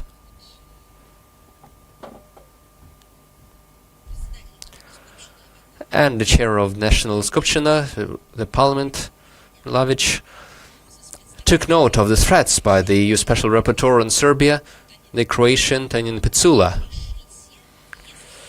to deprive the Serbians of EU financement. These threats were made before the Orthodox Easter. This is so symbolic. On the eve of Easter, Serbians, as Orthodox religious people who defend their traditions, before Easters, people usually get presents, give each other presents. But these people, I think the EU doesn't even treat them as people. The only thing they receive for Easter is threats, aggressive rhetoric and blackmail. This is quite telling. It shows the cynicism of the EU bureaucracy and reveals their true attitude towards Belgrade and the Serbians. They don't want to see them as equal partners. They want to tame the Serbians, want to teach them that they cannot be equals. Any steps towards Brussels only increase their appetites in Brussels. They demand even more compromises. There is a telling example of North Macedonia, which agreed to very painful constitutional changes and even joined NATO, but got nothing in return in terms of European integration.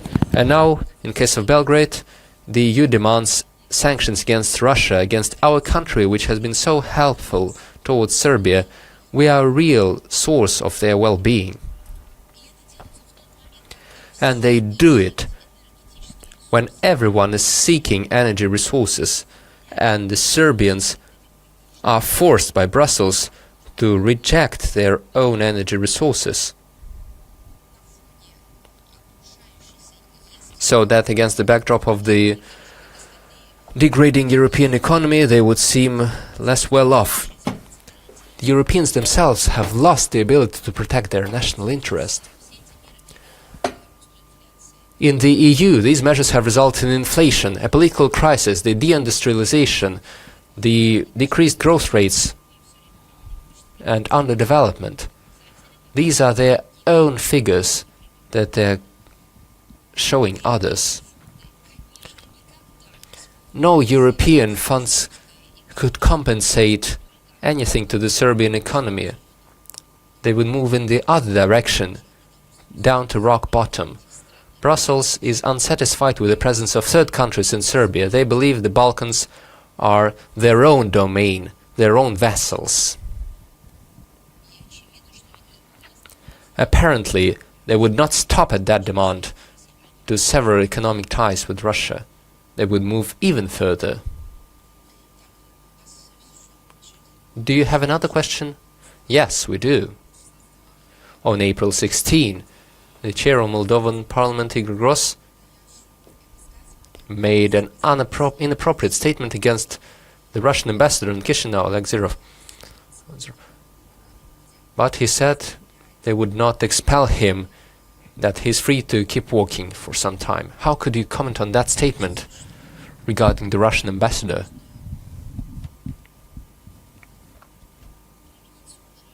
I think we could use the same wording against Igor Gross, the chair of the Moldovan Parliament. He could go for a walk somewhere too. The ambassador of the Russian Federation in Moldova will keep working, and he is doing so. Unlike many of those who currently have leadership roles in Moldova, Ambassador Ozerov is known all over the world as an outstanding professional and a specialist. Is Igor Gross known in the world? I'm not sure, and I don't know his reputation. I have failed to find anything about him, apart from political manipulations and jumping from post to post. I know nothing else of his achievements, unlike the achievements of Ambassador Ozerov, who is an outstanding diplomat and a top-class professional who is known and respected all over the world. Let us move forward. Do we have the Media Corporation of China?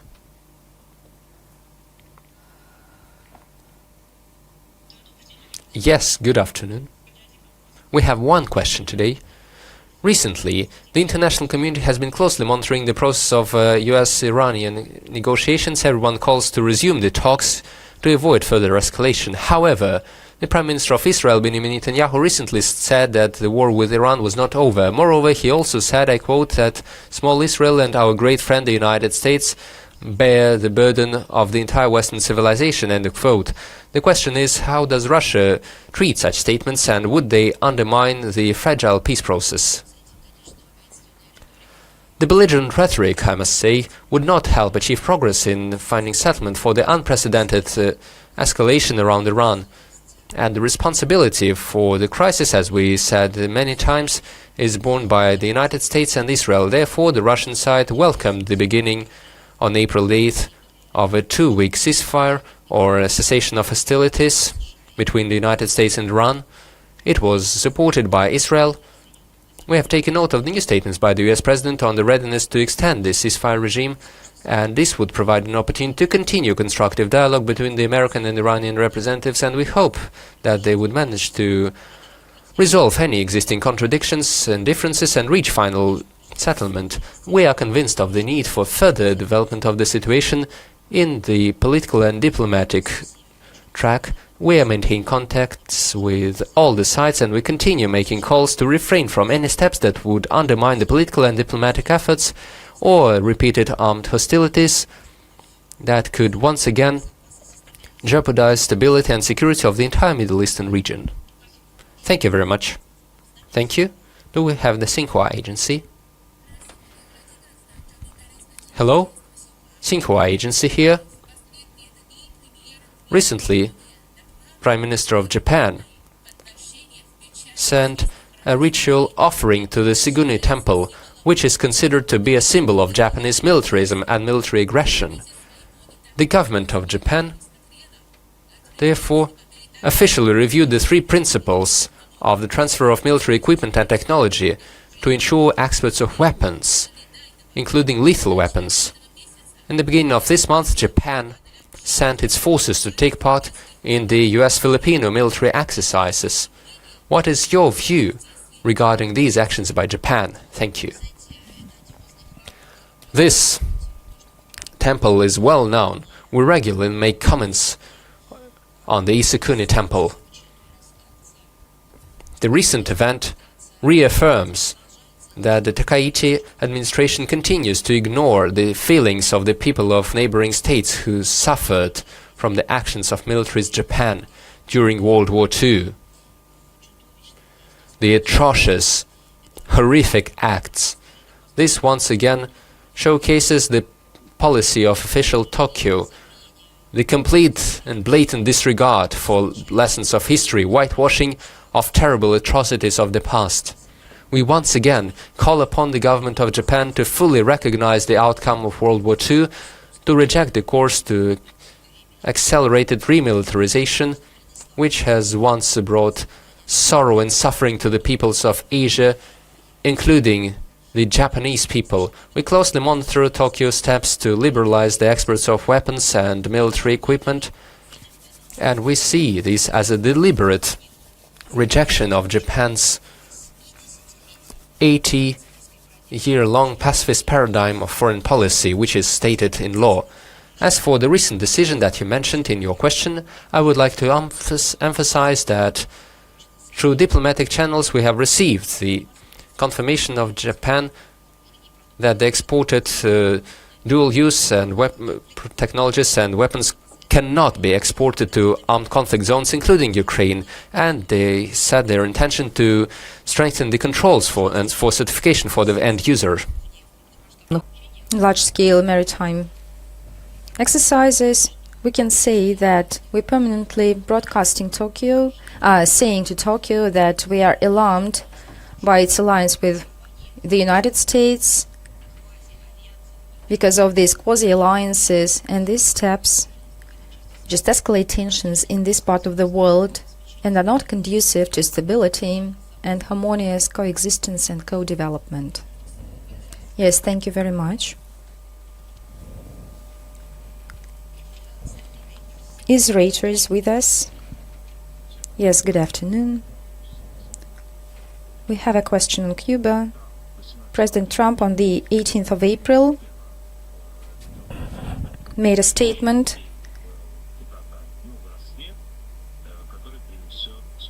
promising new freedom to Cuba. And my question is whether Russia is ready to continue its support for Cuba,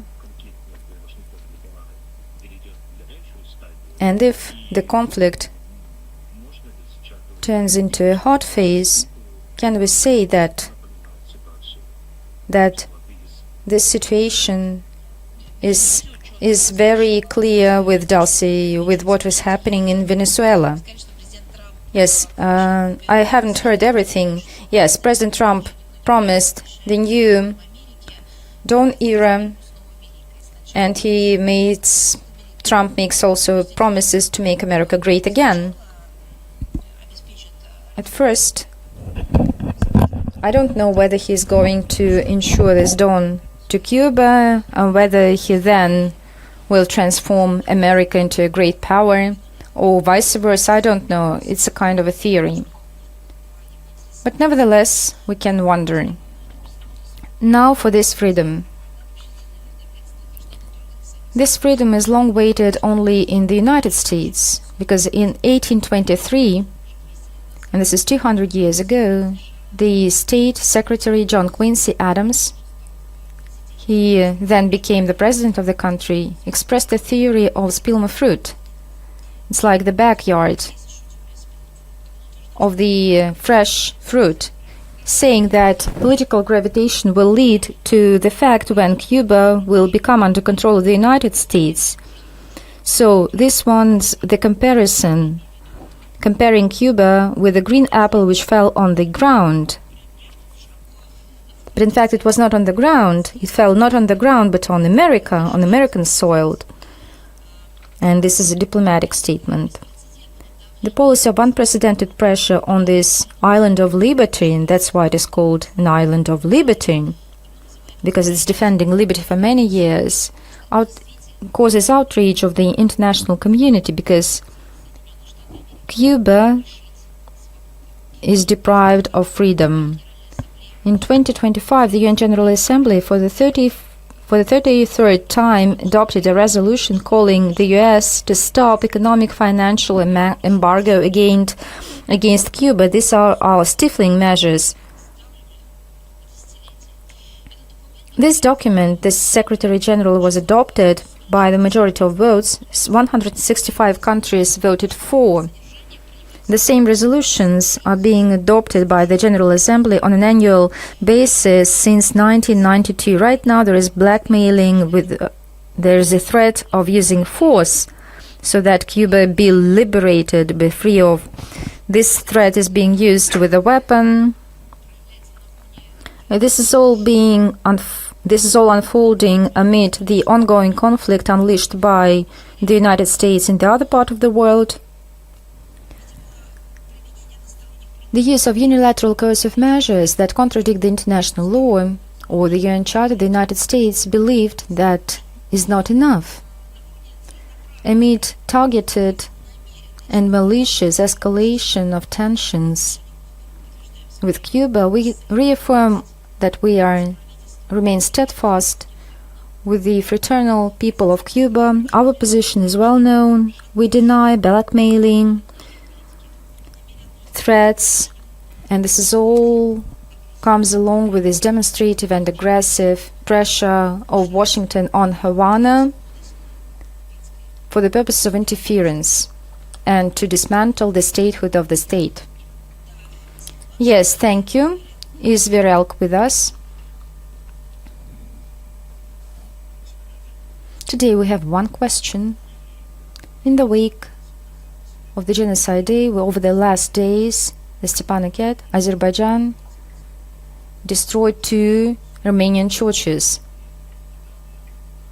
A cathedral church was destroyed as well. So what can you say about these barbaric acts? Please, can you tell me whether there was any reaction, official reaction from Yerevan? Yes, Yerevan has its own policies and has its own policy. I know that Prime Minister didn't say anything. So, and I wonder why there was no feedback from Armenia. And of course, Russia will make a comment. That's so that everyone understood, and Russia knows all about desecration of monuments. We know everything about the shared periods of history and when the monuments are being demolished. And we don't have any double standards in this case. We have one single standard that it's forbidden to do so in any part of the world, irrespective of logistic, economic, political reasons. You can negotiate and find common grounds.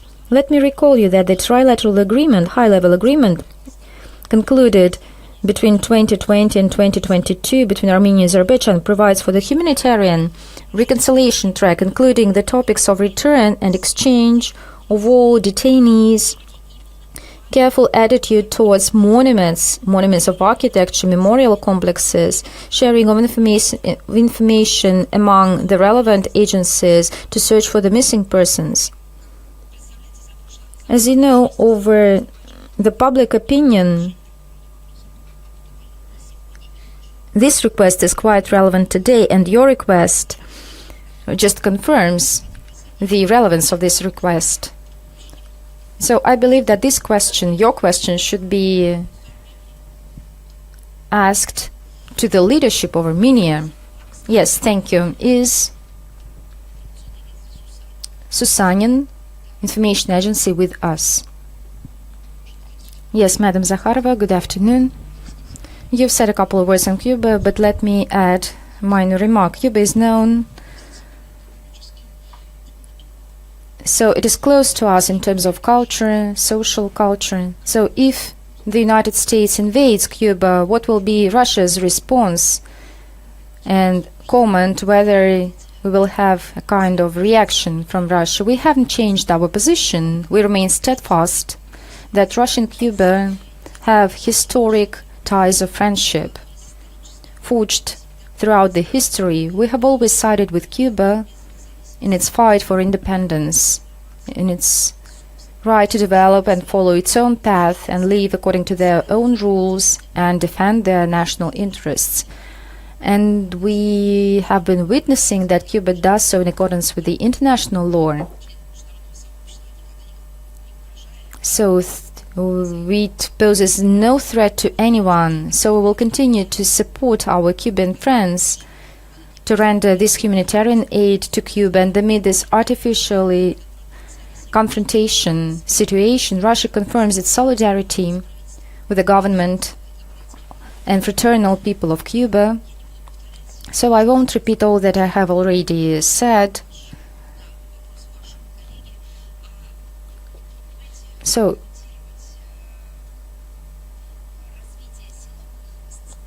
as for the force scenarios, the scenario of use of force, it's not up to me to make such comments. In terms of humanitarian aid, we do a lot in order to support and to back the country which deserves human support, the overall global support. So Russia does what it can. So let us take online question. Is Anadolu agency with us? Yes, good afternoon, Madam Zakharova. Anadolu, we have two questions.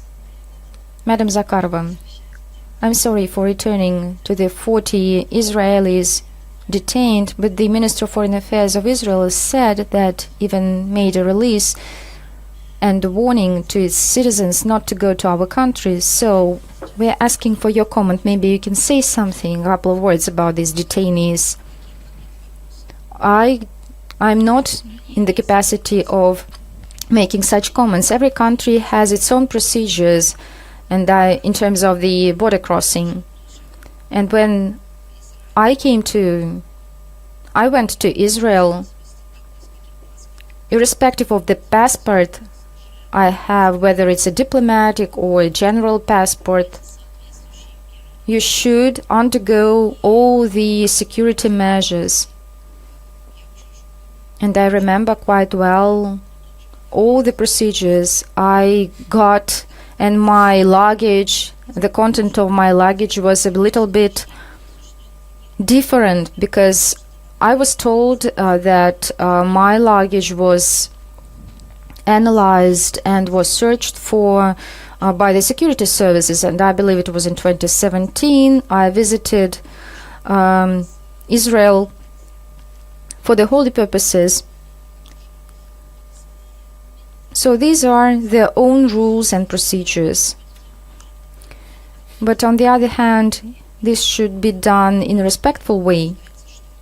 But nevertheless, the Israeli citizens, likewise the citizens of other states, undergo all security measures at the border on an equal and mutually respectful basis. So I don't have any other comments on this case. So unfortunately we see some weird refusal to our citizens who want to come to Israel. We regularly have informed the Israel government about such cases, and we are being explained that these are the security requirements.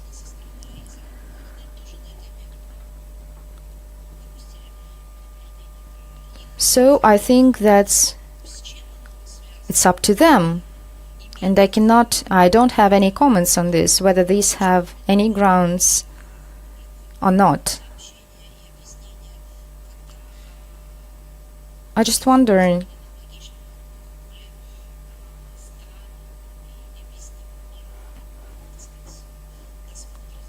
that they don't make any comments on other security procedures. And my second question, yes, thank you. Maybe you have seen this film about the destruction of the statue of Jesus Christ allegedly by the Israeli soldier. Can you make a comment on that? I believe that everyone, the whole world, has seen this footage. And this can be, and of course, the demolition of the statue of Jesus Christ in South Lebanon is a barbarian act. It cannot be justified. But what is most important here is that the leadership of the State of Israel, the Minister of Foreign Affairs of Israel, Tzahal representatives made official excuses. They did not say that these were fakes, but they said that all the perpetrators will be punished, and that is extremely important. And we appreciate all these measures adopted and taken by the official leadership of Israel. And so, another important piece of information, that on the 23rd of April, with peacekeepers from the temporary mission of UN in Lebanon, this statue was restored. Yes, thank you very much. And now we are wrapping up. Is Newsroom with us? Madam Zakharova, good afternoon. Newsroom is with you. We have two questions. The first, Germany summoned our ambassador in Kyiv, saying that Moscow tries to weaken the support of Ukraine. And I'm talking about the publication of the Defense Ministry of Russia of the enterprises that manufacture drones for Kyiv. What is Russia's official comment on this incident? We have a good tradition. When our ambassadors are summoned, they use this opportunity for awareness raising. So what is unfolding in Ukraine? We've already mentioned that the pumping of weapons with weapons and money turns Germany into a direct sponsor of international terrorism. We want Germany from further escalation of this topic. We urged, using all diplomatic opportunities, Germany to stop militarizing the country under the slogans for as long as it needs. And I believe they didn't wake up to this idea. It's quite. And public figures, when public figures use non-diplomatic statements, the political establishment doesn't like it. So if they don't like to listen to non-diplomatic statements, please listen to diplomatic statements. And the European and all those Western curators found themselves in hysteria. This publication about the European donors is not a revelation. I know that Berlin was always proud of its own contribution in the war in Ukraine. And they called it this contribution for the development purposes, for the development of democracy. So please, they were proud of it. So, otherwise they should recognize that this is the sponsorship of terrorism. Facts are very telling. And otherwise this is especially in the context of irrefutable evidence. In terms of anti-Russia campaign, Russia has not ever concealed its intentions. So let me ask a question. Why are you so afraid of this? It was just a fact. I'm talking about the publication. We just published all those who are engaged in these activities.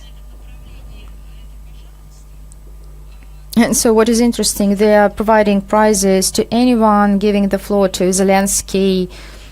That's not the problem. And when they are finding that their companies are among the members who sponsor war in Ukraine, they don't like it.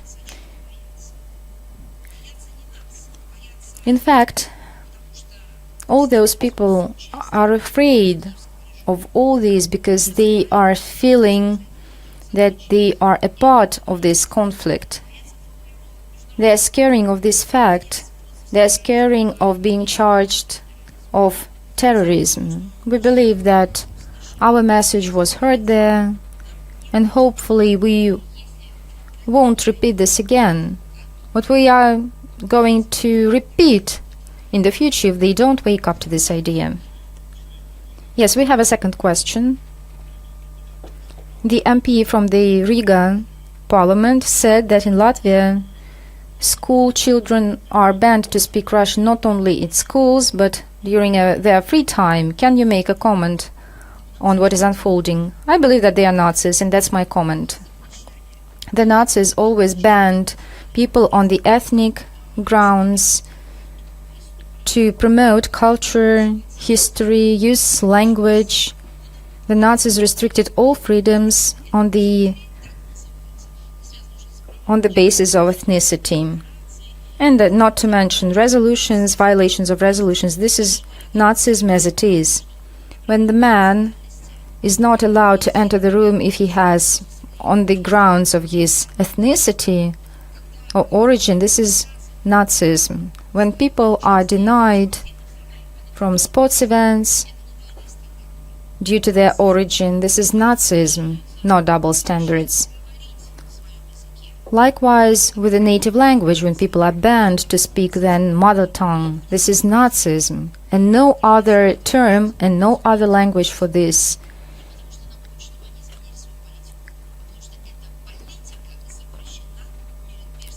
This policy is being prohibited by the Nuremberg Tribunal. Thank you very much. Thank you. And do we have author E? Yes, hello, we have one question today.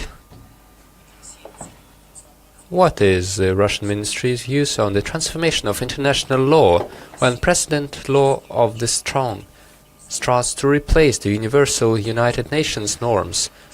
Where does Moscow see the point of no return? This is a large-scale philosophical question about the points of return and no return. We regularly say that you must either comply with international law as something obliging, or you go down into chaos. Many see this today as you turn on the TV set or open a newspaper or go outside. We've given examples of all of that. The destruction of legality, destruction of national and supranational law. We saw this in the 1930s, and despite the atrocious events of World War II, we came back to law, and even stronger by creating an entire system of international law led by the United Nations. So now, let us not talk about the points of return and no return. Let us do everything to inform the global community, this is one of our goals, that we must save international law, develop it. We must say that it requires reform and it is being reformed. However, full rejection or partial segmented rejection of law or manipulation with international law or making up new norms and stories of a certain rule-based world order, this would only result in one thing: chaos, direct clashes and violent conflicts. Thank you. Thank you. Do we have the School of Journalists of Mezentsev under the Central House of Journalism? Yes, hello. How could you comment on the discussion of France and Poland of joint military exercises as part of the French initiative of advanced deterrence? I have mentioned this topic many times today, and we have our principled positions. We will publish the links in the text of the briefing. I can confirm once again that NATO and the European Union activities in the nuclear and military spheres are monitored by us very carefully, including the growing involvement of nominally non-nuclear states from the Western camp. I said today that this is a hit on the NPT and the entire arms control system that used to control the proliferation of nuclear weapons and truly ensured certain guarantees and safeguards in this area. Such actions that you mentioned are provocative and cynical, especially before the 27th of April, the review conference of the NPT. This is an example of aggressive nuclear rhetoric and manipulation in this area. But these are not our actions. This is done by the West.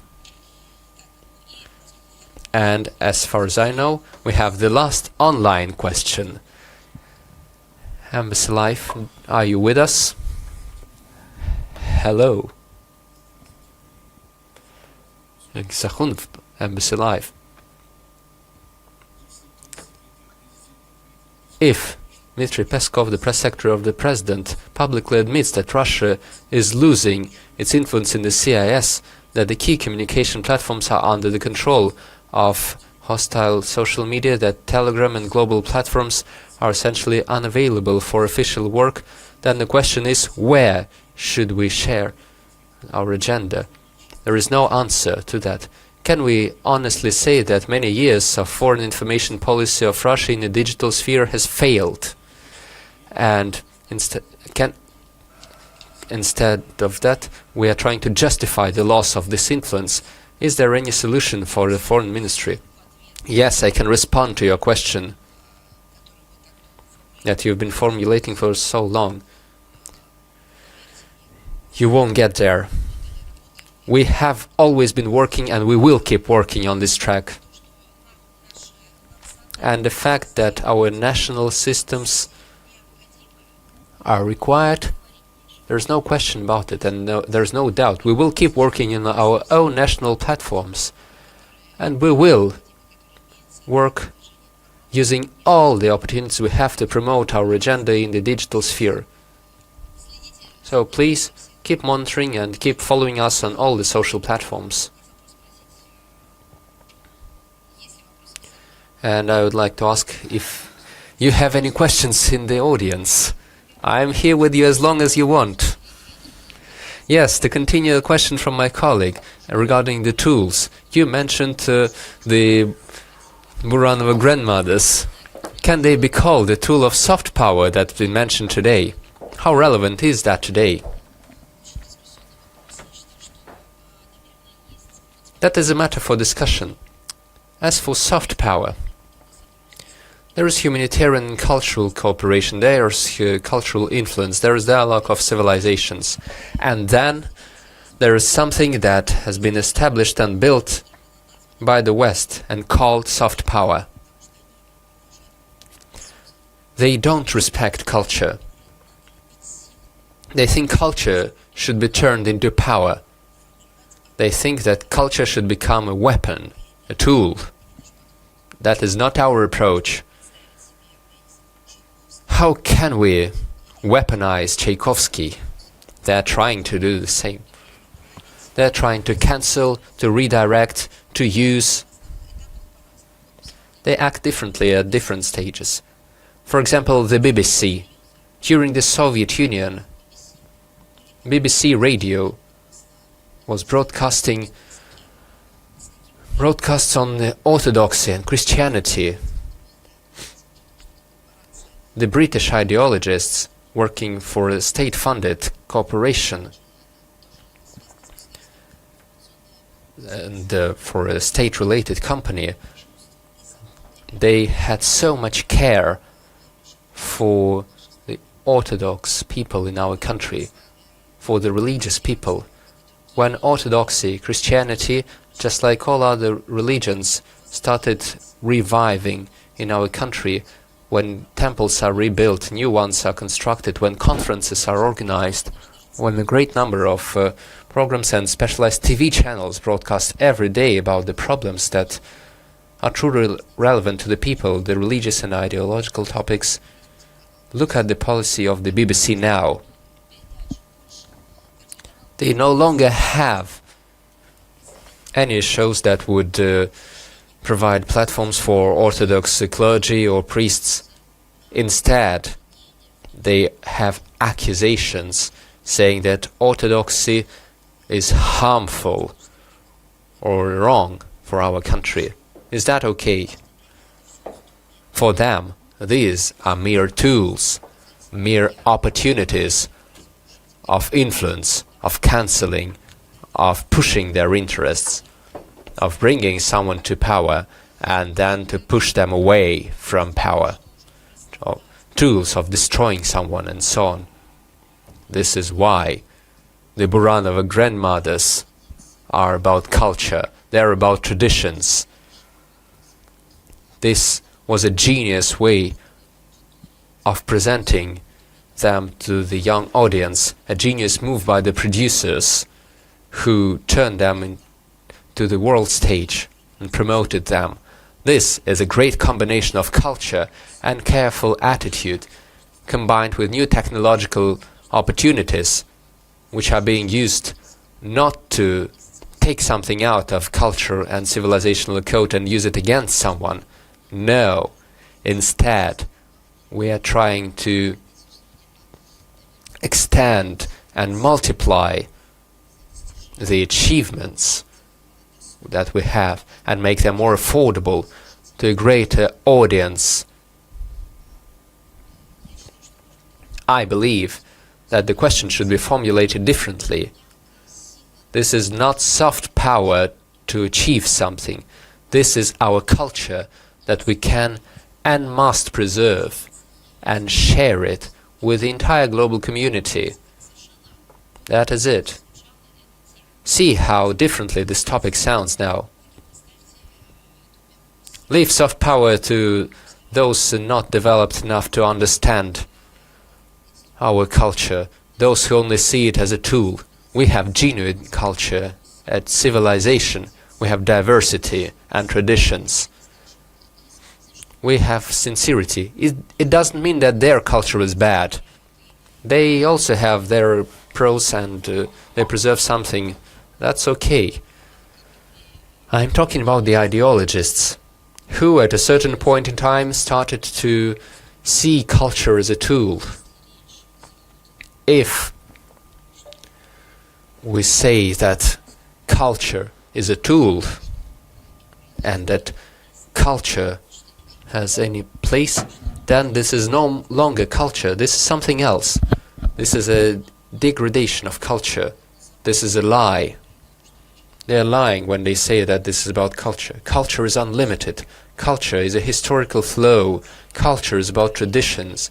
Culture is the epic stories that we have. How can we use ancient history as a tool of soft power? But we need to promote our culture. That is true. We need access to all the global platforms, digital platforms, music streaming platforms. Look how outraged they are from the Venetian Film Festival. They are involved in a fight to death. Look at how they're treating Tchaikovsky and Pushkin. But they'll deal with it, to quote Minister Lavrov. You had more questions? Yes? You're insatiable today. Unstoppable. You're so resilient. Yes, I'm a student of International Relations Studies. The Udmurt State University has Russian foreign students. They study and learn together in a single educational environment. Could we say that this is the way that true people's diplomacy begins? Yes, this is one of the ways. Sometimes people's diplomacy starts even earlier. Public diplomacy can even start in kindergartens. In our embassies we had a great tradition. Not all embassies had their own schools and kindergartens. Some embassies still do, and in the Soviet times embassies had a wonderful tradition when the kids, the children of diplomats from friendly countries could attend schools together with our children. They could all study together in our embassy schools. I had a similar international kindergarten in the embassy in China. And then it was an international class in each school working at the Russian embassy in China. The kindergarten and the school and my class had kids from Mongolia, from Bulgaria, from Poland, and Czechoslovakia, Yugoslavia, Romania, Cuba. I mentioned Cuba, or did I not? that provided amazing opportunities. Our school treated everyone equally.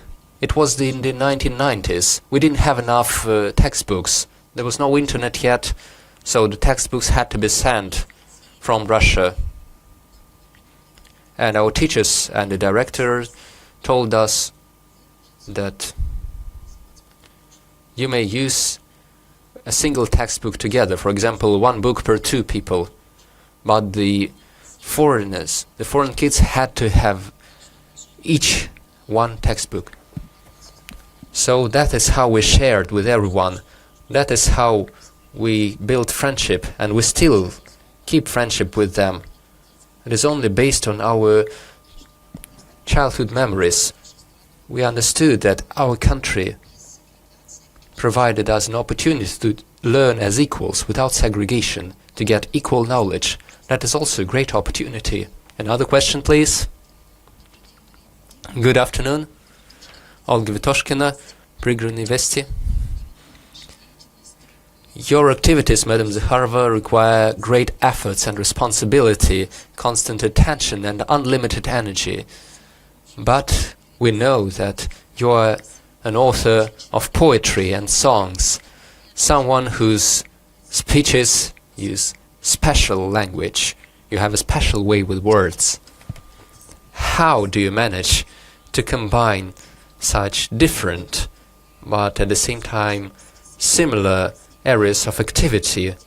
And where do you find the strength, the time and the inspiration for art, given your very busy schedule? Thank you.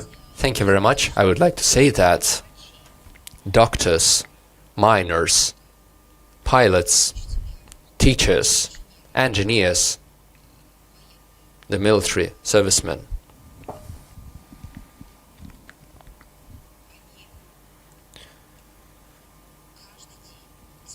every day, from generation to generation, they are on the bleeding edge.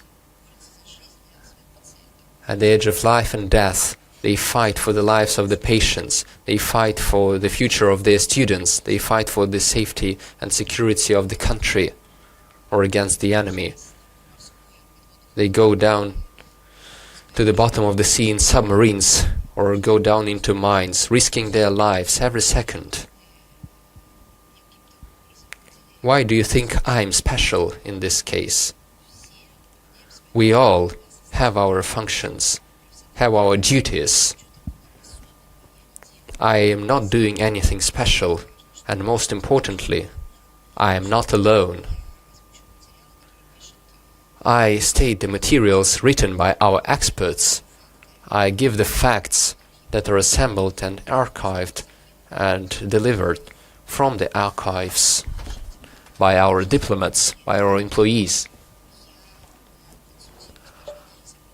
I consult a great number of amazing specialists, legal experts, country experts. I've been tasked to state all of that, but behind that is the work of hundreds of specialists. Our briefing is watched in the Udmurt Republic and in many countries of the world, some through mobile phones, some listen,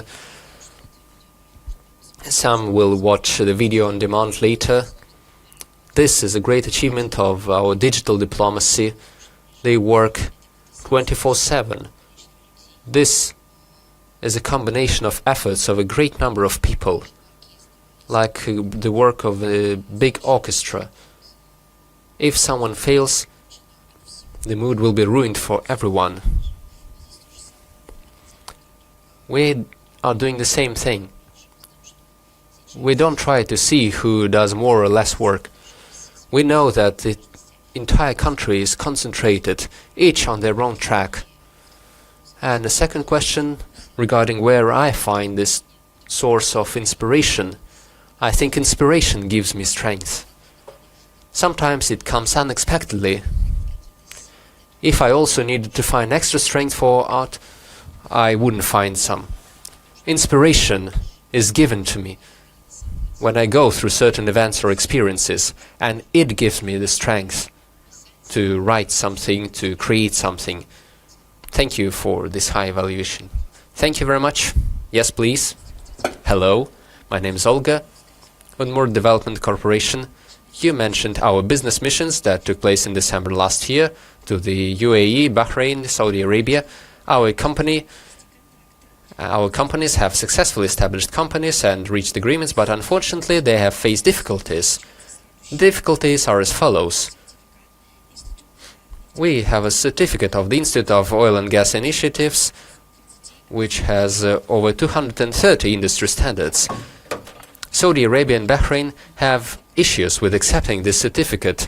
Therefore, our companies are faced with difficulties in the supply of oil and gas equipment.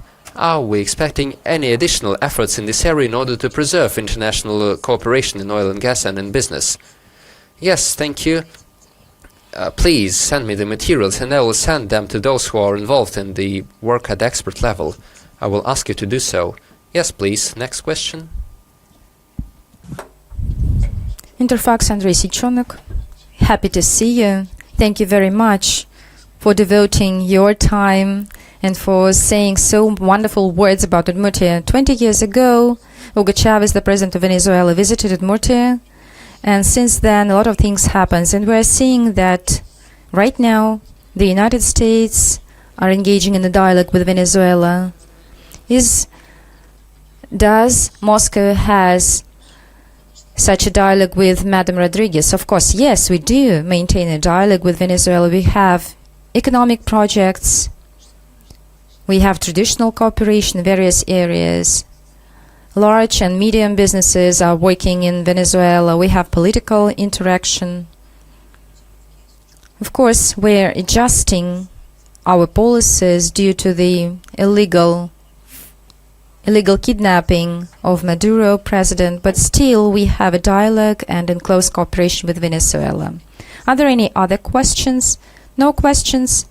Yes, thank you very much. I think you are the most strong public audience. 4 hours and a half. I was told that your character is another strong point of your region. Thank you very much for your attention. Now I'm going to the Buranov Babushkas because it was my dream